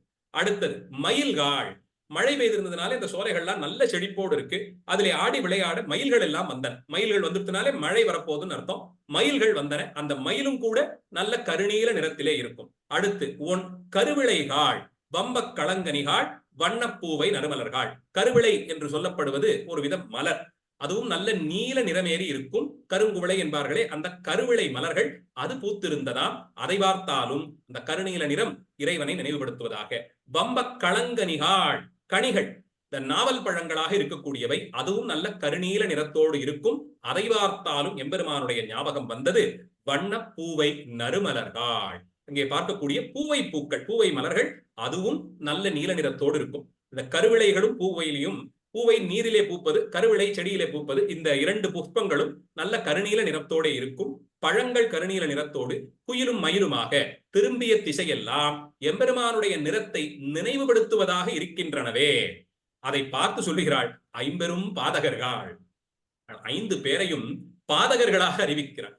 ஐம்பெரும் பாதகர்கள். என்ன உங்களுக்கு நான் என்ன தப்பு செஞ்சேன்? உங்களுக்கு என்ன பாவம் பண்ணினேன்? இந்த பெரும் பாதகர்கள், பஞ்சமா பாதகர்கள் 5 பேரும் திரும்பின திசையெல்லாம் குயிலும் மயிலும் பூக்களும் பழங்களுமாக எல்லாம் எம்பெருமானுடைய நிறத்திலேயே இருந்து கொண்டு அவருடைய நினைப்பை ஏற்படுத்தி கொண்டே இருக்கின்றனவே. அவனை மறக்க வேண்டும்னு நான் பார்த்தா அதற்கு வழி இல்லாமல் அவன் நிறத்தை நினைவுபடுத்திக் கொண்டே இருக்கின்றனவே. ஐம்பெரும் பாதகர்கள் அணிமாலிருஞ்சோலை என்ற எம்பெருமானுடைய நிறம் உங்களுக்கு என் செய்வதே. எம்பெருமானுடைய அந்த நிறம், மாலிருஞ்சோலை பெருமானுக்கே உரித்தான அந்த நீல நிறம், கருநீல நிறம் உங்களுக்கு வந்து சேர்ந்ததே. பாதகர்கள், நான் அவரை மறக்கலாம் நினைத்தாலும் அதற்கு இடமில்லாத அவனை நினைவுபடுத்திக் கொண்டே இருக்கிறீர்களே என்று சொல்லுகிறாள். அது நாறுநரும்பொழில் பாசுரம் எல்லாம் இவருக்காக பாடப்பட்டதுதான். நேரம் அதிகமாக இல்லாதனாலே அதையெல்லாம் தவிர்த்து விடுகிறேன். அதெல்லாம் ரொம்ப பிரசித்தமான பாசுரம் என்பதனாலே நிறைவாக திருவழிசை ஆழ்வாருடைய பாசுரங்களுக்கு செல்லுகிறோம். திருமங்கை ஆழ்வாருடைய பாசுரங்களுக்கு செல்லுகிறோம். திருமங்கை ஆழ்வார் திருநாகை பெருமானை பாடும் போது அச்சோ ஒருவர் அழகியவா என்றவர் பாடி அந்த திருமொழி ரொம்ப பிரசித்தம். பெரிய திருமொழியிலே திருநாகை பெருமானை பாடும் போது அவர் பொன்னிவர்மேனி மரதகத்தின் என்று தொடங்கக்கூடிய அந்த திருமொழி ரொம்ப பிரசித்தம். அதிலே நாகப்பட்டினத்தினுடைய பெயரை முதல் 10 பாசுரத்திலையும் சொல்லியிருக்க மாட்டார். நிறைவு பாசுரத்திலே தான் கடைசியா போய் பாடும் போது ஆதியை நாகை அழகியாரை என்று சொல்லியிருப்பார். அதனால அந்த திருமொழி நாகப்பட்டினத்துக்குன்னு கொள்ளப்படுகிறது. அவரும் பேரழகு வாய்ந்தவராக சௌந்தரியராஜராக இருப்பதினாலே அவருக்கு அந்த பதிகம். அதிலே நாகப்பட்டினத்தினுடைய குறிப்பு கூட ஒரு வாட்டி தான் வருது. ஆனால் அழகியவரான பெருமானை பாடுவது என்று தீர்மானித்து விட்டால் அந்த திருமொழியிலே 2 இடங்களில் திருமாலிருஞ்சோலையை பாடுறார். அழகர் அழகர் அழகர்னு இவருக்கு பேர், மறந்தும் கூட எல்லா ஆழ்வாருக்கும் அழகர்னு சொன்னா இவருடைய நினைப்பு தானே வருகிறது. அதன்படி அந்த பாசுர பதிகத்து அந்த திருமொழியிலேயே 2 பாசுரத்தில் வேயிருஞ்சோலை விலங்கல் சூழ்ந்த மெய்ய மணாளர் இவ்வையமெல்லாம் தாயின நாயகர் அவர் தோழி. வேயிருஞ்சோலை விலங்கல் சூழ்ந்த மெய்ய மணாளர் அவர்தான் அழகர் என்று மாலிருஞ்சோலை மணாளரை சொல்லுகிறார். மற்றொரு பாசுரத்திலே மஞ்சுயர் மாமதி தீண்ட நீண்ட மாலிருஞ்சோலை மணாளர், உயர்ந்திருக்கக்கூடியதான அந்த சந்திரனை தீண்டும் அளவிற்கு வளர்ந்திருந்த மரங்கள் சூழ்ந்த மாலிருஞ்சோலை மணாளர் என்றும் இப்படி 2 இடங்கள்ல நெஞ்சுள்ளும் கண்ணுள்ளும் நின்றார் நீங்கார் என்று சொல்லி அழகியவரை நாகை அழகியாரை பாடும் இடத்தில் கூட அழகியார் என்ற பதம் வந்ததாலோ என்னவோ ஒன்றிற்கு 2 முறை திருமாலிருஞ்சோலை பாசுரத்தை தான் நினைவு கொள்ளுகிறார். இது தவிர திருமங்கை ஆழ்வார் பெரிய திருமொழியிலே 2 திருமொழிகள் திருமாலிருஞ்சோலைக்கு என்று கொடுத்திருக்கிறார். அதில் ஒவ்வொரு பாசுரத்தை பார்த்து முந்துர உரைக்கேன் விரைக்குழல் மடவார் கலவியை விடுதடுமாறல் அந்தரம் 7 அலைகடல் 7 ஆயயம் அடிகள் தம் கோயில் சந்தோடு மணியும் அணிமையில் தழையும் தழவிந்து வந்த அருவிகள் நிறந்த தழுவ வந்த அருவிகள் நிறந்த வந்திழி சாரல் மாலிருஞ்சோலை வணங்குதும்பா மடனெஞ்சே. தன்னுடைய மனதிற்கு உபதேசம் செய்வதாக திருமாலிருஞ்சோலையினுடைய அந்த இயற்கை எழிலை எல்லாம் சொல்லி எம்பெருமான் அருள் நீங்காது நிறைந்திருக்கும் இடம் அந்த தலத்தை சென்றடைவோம்னு உபதேசம் செய்வதாக முந்துர உரைக்கேன். போதே சொல்லிவிடுகிறேன், கேட்டுக்கொள்ளுங்கள்.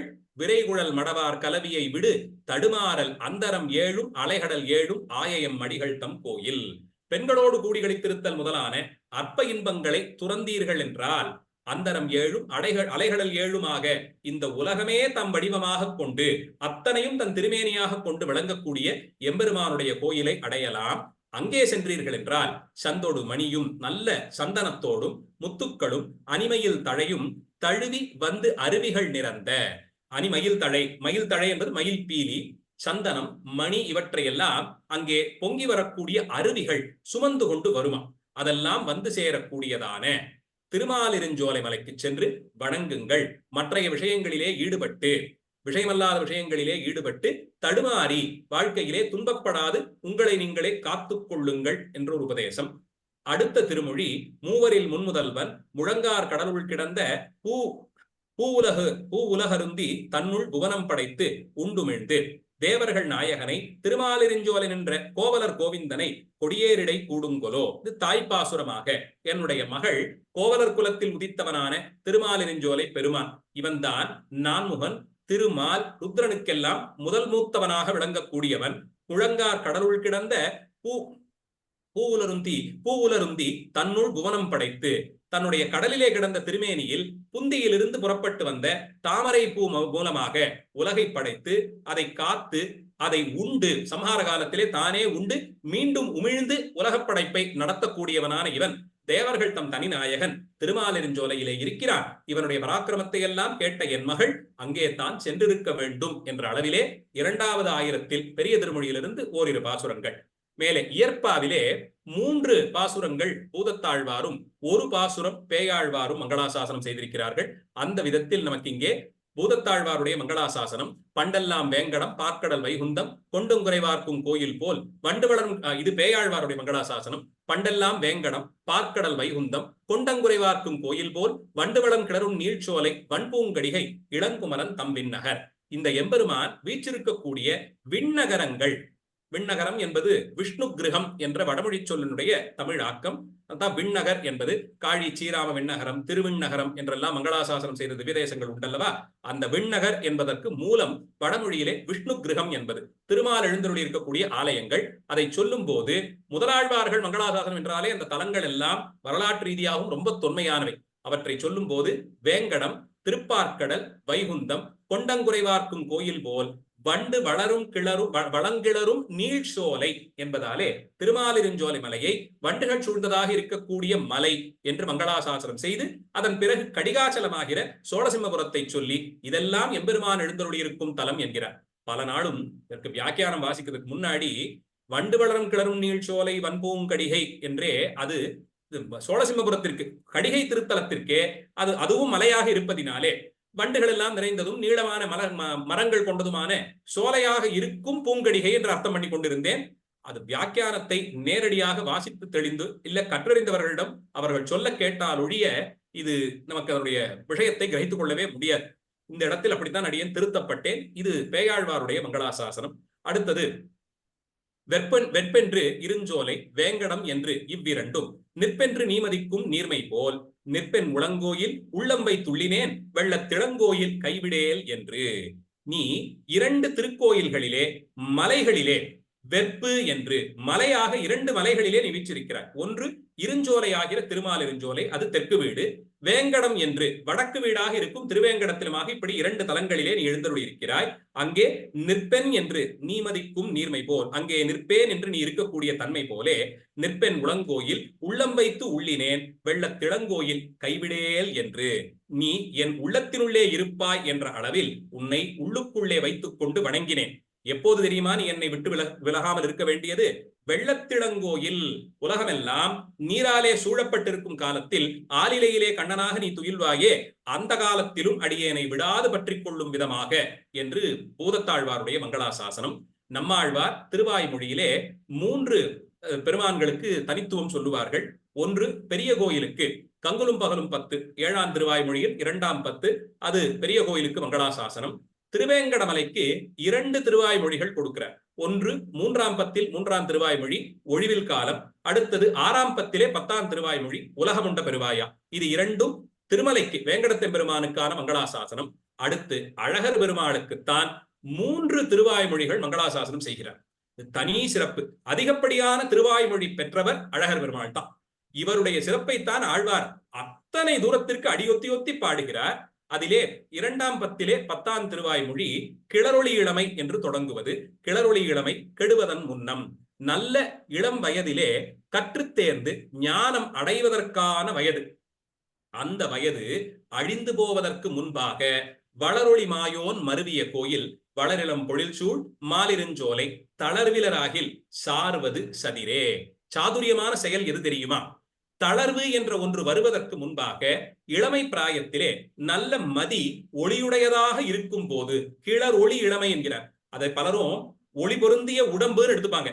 ஆழ்வார் ஒரு காலத்திலும் இளமை என்பதை உடம்புக்கான விஷயமாக பார்ப்பதில்லை. மதியானது ஞானம் சம்பாதித்துக் கொள்ளுவதற்கு எத்தனை காலம் முன்பே தொடங்குகிறோமோ அத்தனையும் லாபம். எப்போது தொடங்கினாலும் லாபம்தான். நாளும் கூட கூட நாள் குறைய குறைய நமக்கு பெறுவதற்கான விஷயங்கள் குறைந்து கொண்டே போகும். அப்படி அல்லாது இளமை பருவத்திலேயே நல்ல ஆச்சாரியனை அடைந்து அவரிடமிருந்து சத்தான விஷயங்களை எல்லாம் பெற்றுவிட்டால் அதுதான் இளமை கெடுவதற்கு முன்பு. உடம்பினால் ஆகக்கூடிய இளமையை ஆழ்வார் கொள்ளுவது இல்லை.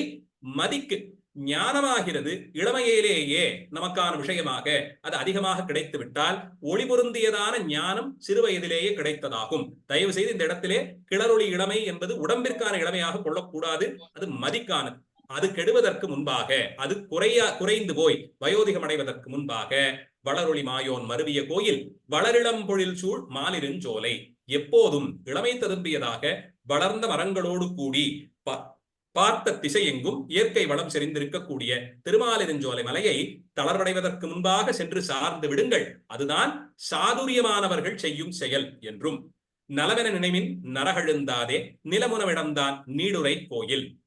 அடியேன் செய்யும் இந்த உபதேசங்களை எல்லாம் நலம் பயக்கக்கூடியது, நன்மை தரக்கூடியது என்பதை நினைத்துக் கொண்டால் இதை நீங்கள் கடைபிடிப்பீர்கள். அப்படி கடைபிடிப்பீர்களானால் நரகத்திற்கு செல்லாமல் காக்கப்படுவீர்கள். நலமென நினைவின் நரக அழுந்தாதே, நரகத்திற்கு சென்று அழுந்தாத வகை நீங்கள் காக்கப்படுவீர்கள்.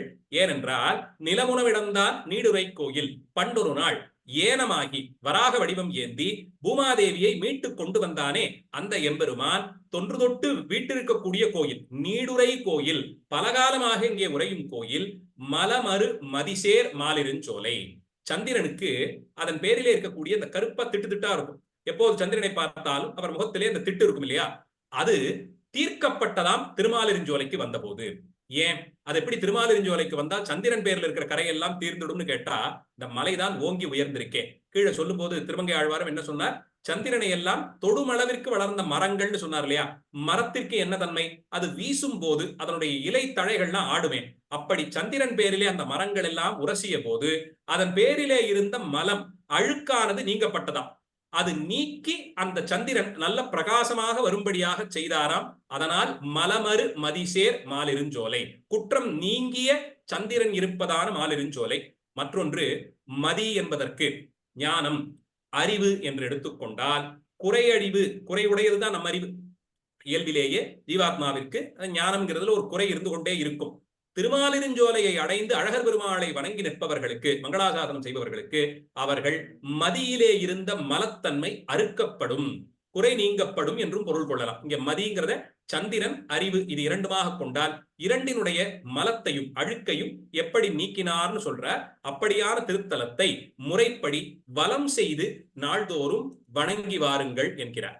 இது நேரடியாக திருமாலிருஞ்சோலைக்கு மங்களாசாசனம். அடுத்தது அதை தொடர்ந்து வரக்கூடிய மூன்றாம் திருவாய்மொழியிலே 3ஆம் 10 முதல் திருவாய்மொழி சென்ற பாசுரம் முடிந்த இடத்திலிருந்து தொடங்குவது. இந்த பாசுரத்திலே எங்குமே நேரடியாக அழகரை பற்றிய குறிப்புகள் இல்லை, திருமாலிருஞ்சோலை பற்றிய குறிப்புகளும் இல்லை. ஆனால் முழுக்க எம்பெருமானுடைய ரூப சௌந்தரியம் பாடப்படுகிறது. அதனால் ஆச்சாரியர்கள் இந்த பதிகமும் இந்த திருவாய்மொழியும் அழகருக்குத்தான் கொடுக்கப்பட வேண்டும்னு நிர்வாகமே பண்ணிட்டாங்க. இந்த திருவாய்மொழியிலே நேரடியாக திருத்தலம் பேசப்படவில்லை. எப்படி ஒரு நாயகமாய் திருவாய்மொழியை ராமானுஜர் மேலுக்கோட்டை திருநாராயணபுரம் செல்வப்பிள்ளைக்கு கொடுத்தாரோ, எப்படி தீர்ப்பாறை யாமினி திருவாய்மொழியை மணவாள மாமுனிகள் மன்னார்குடி ராஜகோபால பெருமானுக்கு கொடுத்தாரோ, அதுபோல மணவாள மாமுனிகள் காலத்திலேயே முடிச்சோதியாய் திருவாய்மொழி அழகர் பெருமாளுக்கு என்று கொடுக்கப்பட்டு விட்டது. அது அப்படியே சுவாமி மணவாள மாமுனிகள் தம்முடைய திருவாய்மொழி நூற்றந்தாதியிலேயும் பாடுகிறார். சொல்லும் போதே முடியார் திருமலையில் மூன்று நின்ற மாறன் அடிவாரந்தன்னில் அழகர் வடிவழகை பற்றி முடியுமடியும் படிகலனும் முற்றும் அனுபவித்தான். இதற்கு முந்தைய திருவாய்மொழியிலே திருமாலிருஞ்சோலை மலையினுடைய சிறப்பை பாடி முடித்தாராம் நம்மாழ்வார். அதை பாடி முடித்தவர் அந்த மலையின் அடியிலே அழகே வடிவாக திருமாலிருஞ்சோலை அழகர் இருப்பதை பார்த்தார். அப்ப கிளரொளி இளமை திருமாலிருஞ்சோலை மலைக்கே மங்களாசாசனம் நேரடியா.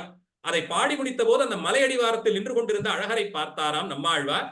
அதனால் ஊர் பேர் பெருமானுடைய பேர் கொண்டு அத்தனை மறந்துட்டு அந்த அழகிலே ஈர்க்கப்பட்டவர் அந்த அழகை பார்த்து மங்களாசாசனம் செய்ததாக. அதனால இதிலே தலத்தினுடைய பெயர் வரவில்லை என்பது மாமுனிகளுடைய நிர்வாகம். அதை அப்படியே கொண்டோம் என்றார். நான் என்ன சொல்றேன், அடிவாரந்தன்னில் அழகர் வடிவழகை பற்றி அந்த மலையை பாடி முடித்த உடனே அடிவாரத்திலே இருந்த அழகருடைய வடிவழகை பார்த்து முடியும் அடியும் படிகலனும் முற்றும் அனுபவித்தான்.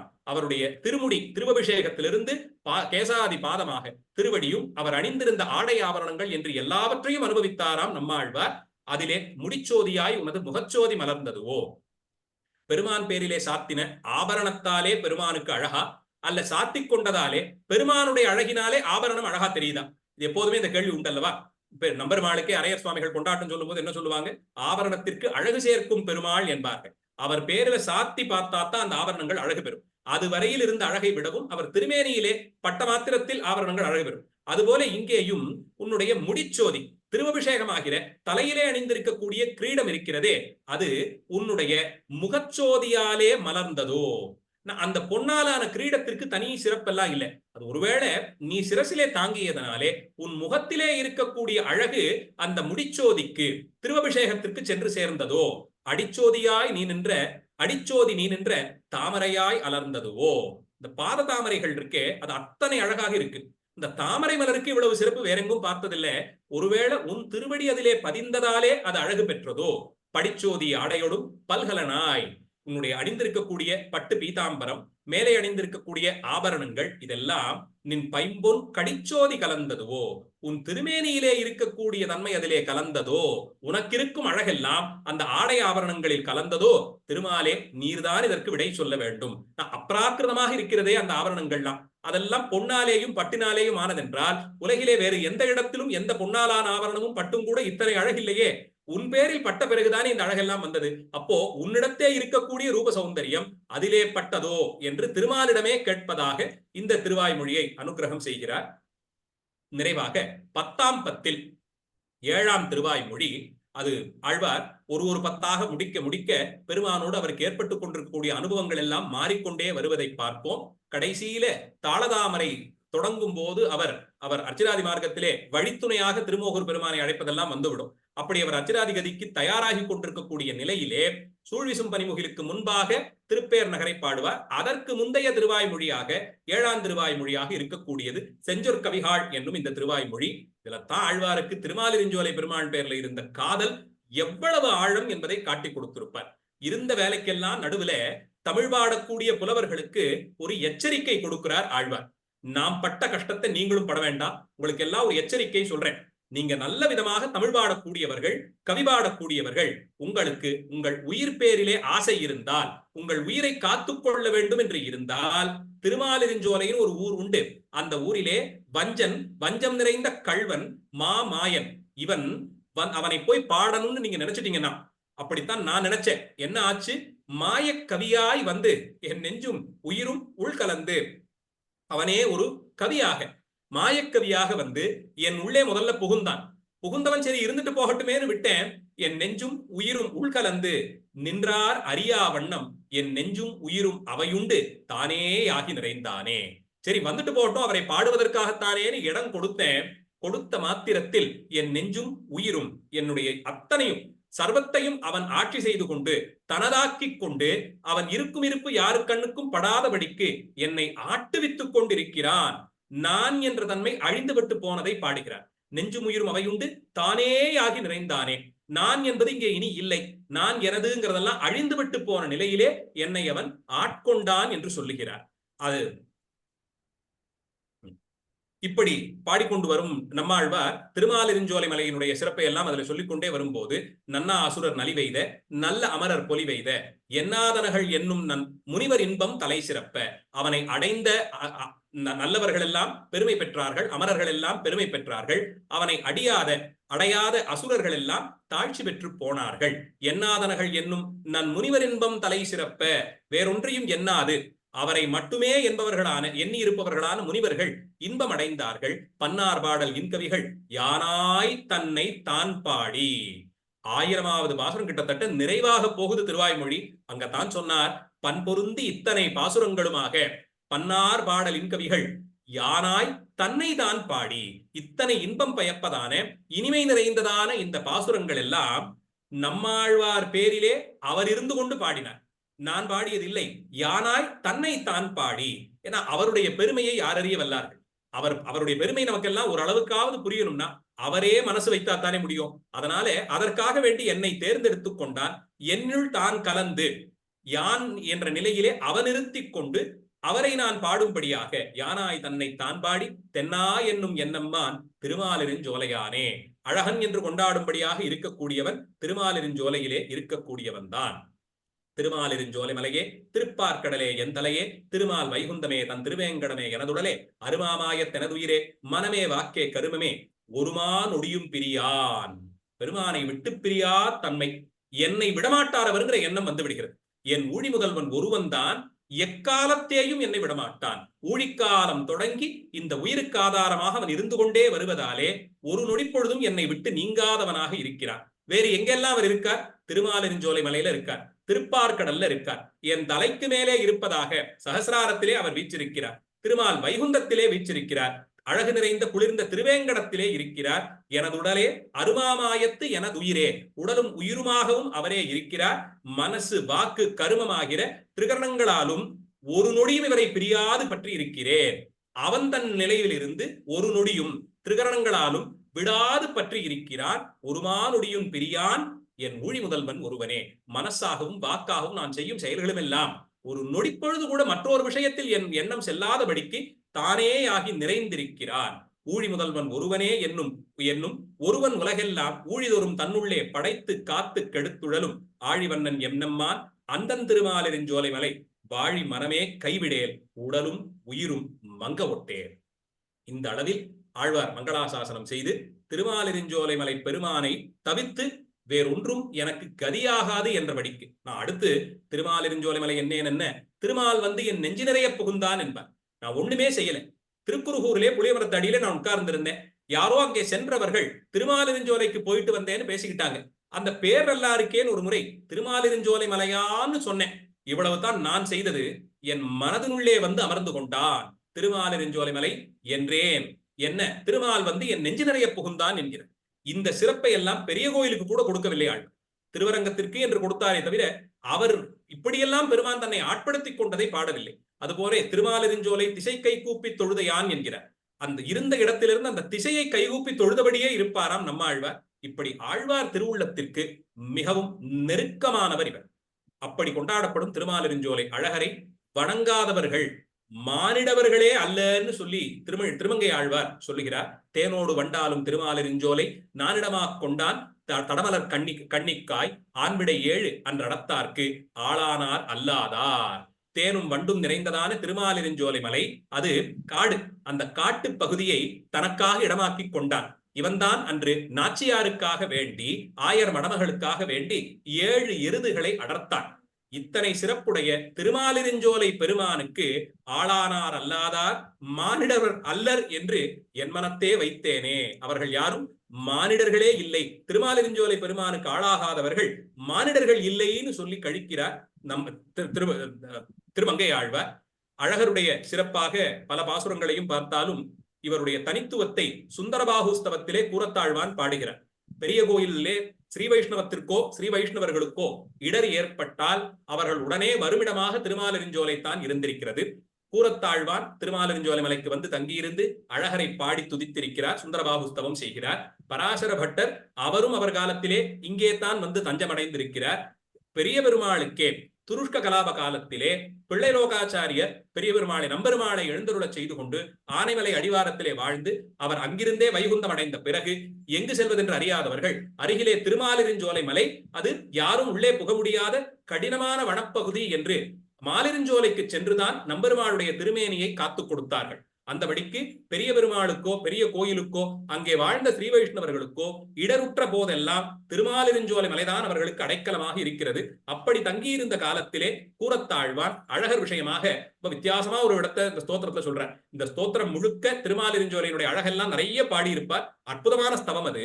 அதிலே அழகர் விஷயமாக ரொம்ப வித்தியாசமா ஒரு விஷயத்தை சொல்றார். எல்லாருமே அழகருடைய திருவிழான்னு சொல்லிட்டா அங்கே அத்தனை பேரும் மேலே விழுந்து அழகரோடு பழகுவார்கள். இவரும் இது என்ன, இது பெருமாள் இப்படி ஒரு ஆச்சாரம் இல்லாதது போலே இருக்கிறதேன்னு நினைக்கும்படியாக அந்த விழா கண்டருள்வார். அங்கே போனோம்னா வைகையிலேந்து தோல் பையிலே, ஆட்டுத்தோலால் செய்யப்பட்ட பையிலே நீரை நிரப்பி அதை பெருமான் பேரிலேயும் அங்கே இருக்கும் அடியார்கள் பேரிலேயும் தெளிப்பார்கள். இதற்கு தடையெல்லாம் வாங்கி அதன் பிறகு அதெல்லாம் நீக்கப்பட்டு இவருக்கென்ற சிறப்பான வைபவமாக நடக்குது. அதை செய்வதற்கென்பவர்கள் விரதமெல்லாம் இருந்து புதிதாக ஆட்டுத்தோலிலே பை செய்து அது நிறைய வைகை நதி நீரை நிரப்பி பெருமான் பேரிலே அதை பீச்சி அடிப்பார்கள். எல்லாம் பார்த்தோம்னா இப்படியெல்லாம் செய்யலாமோன்னு ஒரு கேள்வி வரும். சுந்தரபாகுஸ்தவத்திலே கூறத்தாழ்வான் 10ஆம் 11ஆம் நூற்றாண்டிலேயே இதை தெளிவுபடுத்துகிறார். அழகர் எப்படிப்பட்டவர் தெரியுமா? சுந்தரனான இந்த அழகருடைய வாத்சல்யம் எப்பேற்பட்டது தெரியுமா? யத் ஜாதியோ யத் திருஷோ யத் திருஷோ யத் ஸ்வபாவோ தத்தாதி எஸ் தத்ருஷ தத்வ சுபாவக. உன்னை வணங்கும் அடியார்கள் எந்த ஜாதியோ அவர்களுடைய திருப்தி எப்படிப்பட்டதோ அவர்களுடைய ஸ்வபாவம் எப்படிப்பட்டதோ அந்த ஜாதியாக அந்த திருஷியாக அந்த ஸ்வபாவமாக உன்னையே நீ மாட்டிக்கொண்டு உன்னை மாற்றிக்கொண்டு உன் தன்மையிலிருந்து இறங்கி மாற்றிக்கொண்டு அடியவர்க்கு எளியவனாக அவர்கள் அளவிலே எது பக்குவமோ எந்த அளவிற்கு அவர்கள் வழிபாடு செய்கிறார்களோ அதற்கு தகுதியாக உன்னை மாற்றிக்கொண்டு நீ அனுகிரகம் செய்கிறாய். உன்னுடைய வாத்சல்யத்திற்கு ஈடேது என்று இவரை கேட்கிறார். ஒருவேளை அந்த காலத்திலிருந்தே இப்படித்தான் தன்னை வழிபடுபவர்கள் யாரோ அவர் தன்மைக்கேற்றார் போலே தன்னையே மாற்றிக்கொள்பவராக அழகர் பெருமாள் இருந்திருக்க வேண்டும். அத்தனை அடியவர்க்கு எளியவனான இந்த எம்பெருமானுடைய அருளை இன்றைய மாலை பொழுது ஆழ்வார்கள் தமிழ் கொண்டு சிந்திக்கும்படியான ஒரு வாய்ப்பு கிடைத்தது. அதை இந்த அளவிலே நிறைவு செய்கிறேன். நம்மாழ்வாருடைய ஒரு பாசுரத்தை அழகர் திருவடிக்கு விண்ணப்பமாக செய்து, எப்பேற்பட்ட திருவருளுடைய திருவருள் என்பதை விண்ணப்பமாக மட்டும் செய்து நிறைவு செய்கிறேன். என்னை முற்றும் உயிருண்டு என் மாய ஆக்க இதனுள் புக்கு என்னை முற்றும் தானேயாய் நின்ற மாய அம்மான் சேர் தென்னன் திருமாலிருஞ்சோலை திசை கைகூப்பி சேர்ந்தையான் இன்னம் போவேனேகலோ எங்கொலம்மான் திருவருளே. திருமாலிருஞ்சோலை மலை இருக்கும் திசையை நோக்கி கைகூப்பி தொழுதேன், இனி என்னை போக விடாத அவன் பிடித்துக் கொள்வான். எப்பேற்பட்ட திருவருள் இது! தென்னன் திருமாலிருஞ்சோலை திசை கைகூப்பி, அந்த திசையை நோக்கி கைகூப்பினாலும் போருமாம், அழகர் வந்து பற்றி கொள்ளுவாராம். இன்னும் போவேனேகலோ, இனி விட்டு செல்வதற்கு வாய்ப்புண்டோ? எப்பேற்பட்ட திருவருள் அது! எங்கலம்மான் திருவருளே. அந்த திருவருளை என்னவென்று சொல்லி நான் கொண்டாடுவேன் என்கிறார். அப்படி அடியவர்க்கு எளிமை என்ற அந்த குணத்திற்கு இலக்கணமாக நிற்கக்கூடிய அழகர் பெருமான் திருமாலிருஞ்சோலை மணாளனார் அவருடைய சிறப்பை இன்றைய மாலை பொழுது சிந்திப்பதற்கு வாய்ப்பளித்த அலுமினி அசோசியேஷனுடைய தலைவருக்கும் அதனுடைய மற்றைய உறுப்பினர்களுக்கும் என்னுடைய நெஞ்சார்ந்த நன்றிகளை தெரிவித்துக் கொண்டு, நேரம் அதிகம் எடுத்துக்கொண்டது, அதற்கு அடியேனை குறை சொல்லக்கூடாது. இது அழகருடைய குணமும் ஆழ்வார்களுடைய பாசுரமும் தான் அதற்கு நீங்கள் சொல்ல வேண்டியது. நான் பொறுப்பில்லை. அந்த அளவிலே 1.5 மணி நேரம் எடுத்துக்கொண்டேன். மன்னிப்பையும் கேட்டு நிறைவு செய்கிறேன். மூர்த்தி எல்லாம் வாழி எங்கள் மோன குருவாழி அருள் வார்த்தை என்றும் வாழி அன்பர் வாழி பராபரமே. எல்லாம் ஸ்ரீ தியாகராஜ கிருபை. ஸ்ரீ தியாகராஜ மகாராஜோ உதயதே. ஆரூரா தியாகேசா. நன்றி, வணக்கம். இன்னும் 1 மணி நேரம் கூட எடுத்தா கூட ஒன்றா இருக்காது. அவ்வளவு speech. Absolutely. Now I request Rangarajan Mohanagopal to propose vote of thanks. He is one of our very senior most members. He will now favor the vote of thanks. ஆஹா, என்ன அற்புதம்! ஸோ இந்த கூறத்தாழ்வாருடைய பாசம் கடைசியா முடிச்சிங்க. ஆக்சுவலா பெருமாள் வந்து எல்லா இடத்துலையுமே பக்தர்களுக்கு நெருங்கினவர் தான். அது கோவிலா இருக்கட்டும், திருமலையா இருக்கட்டும், பெருமாள் கோவிலா இருக்கட்டும்.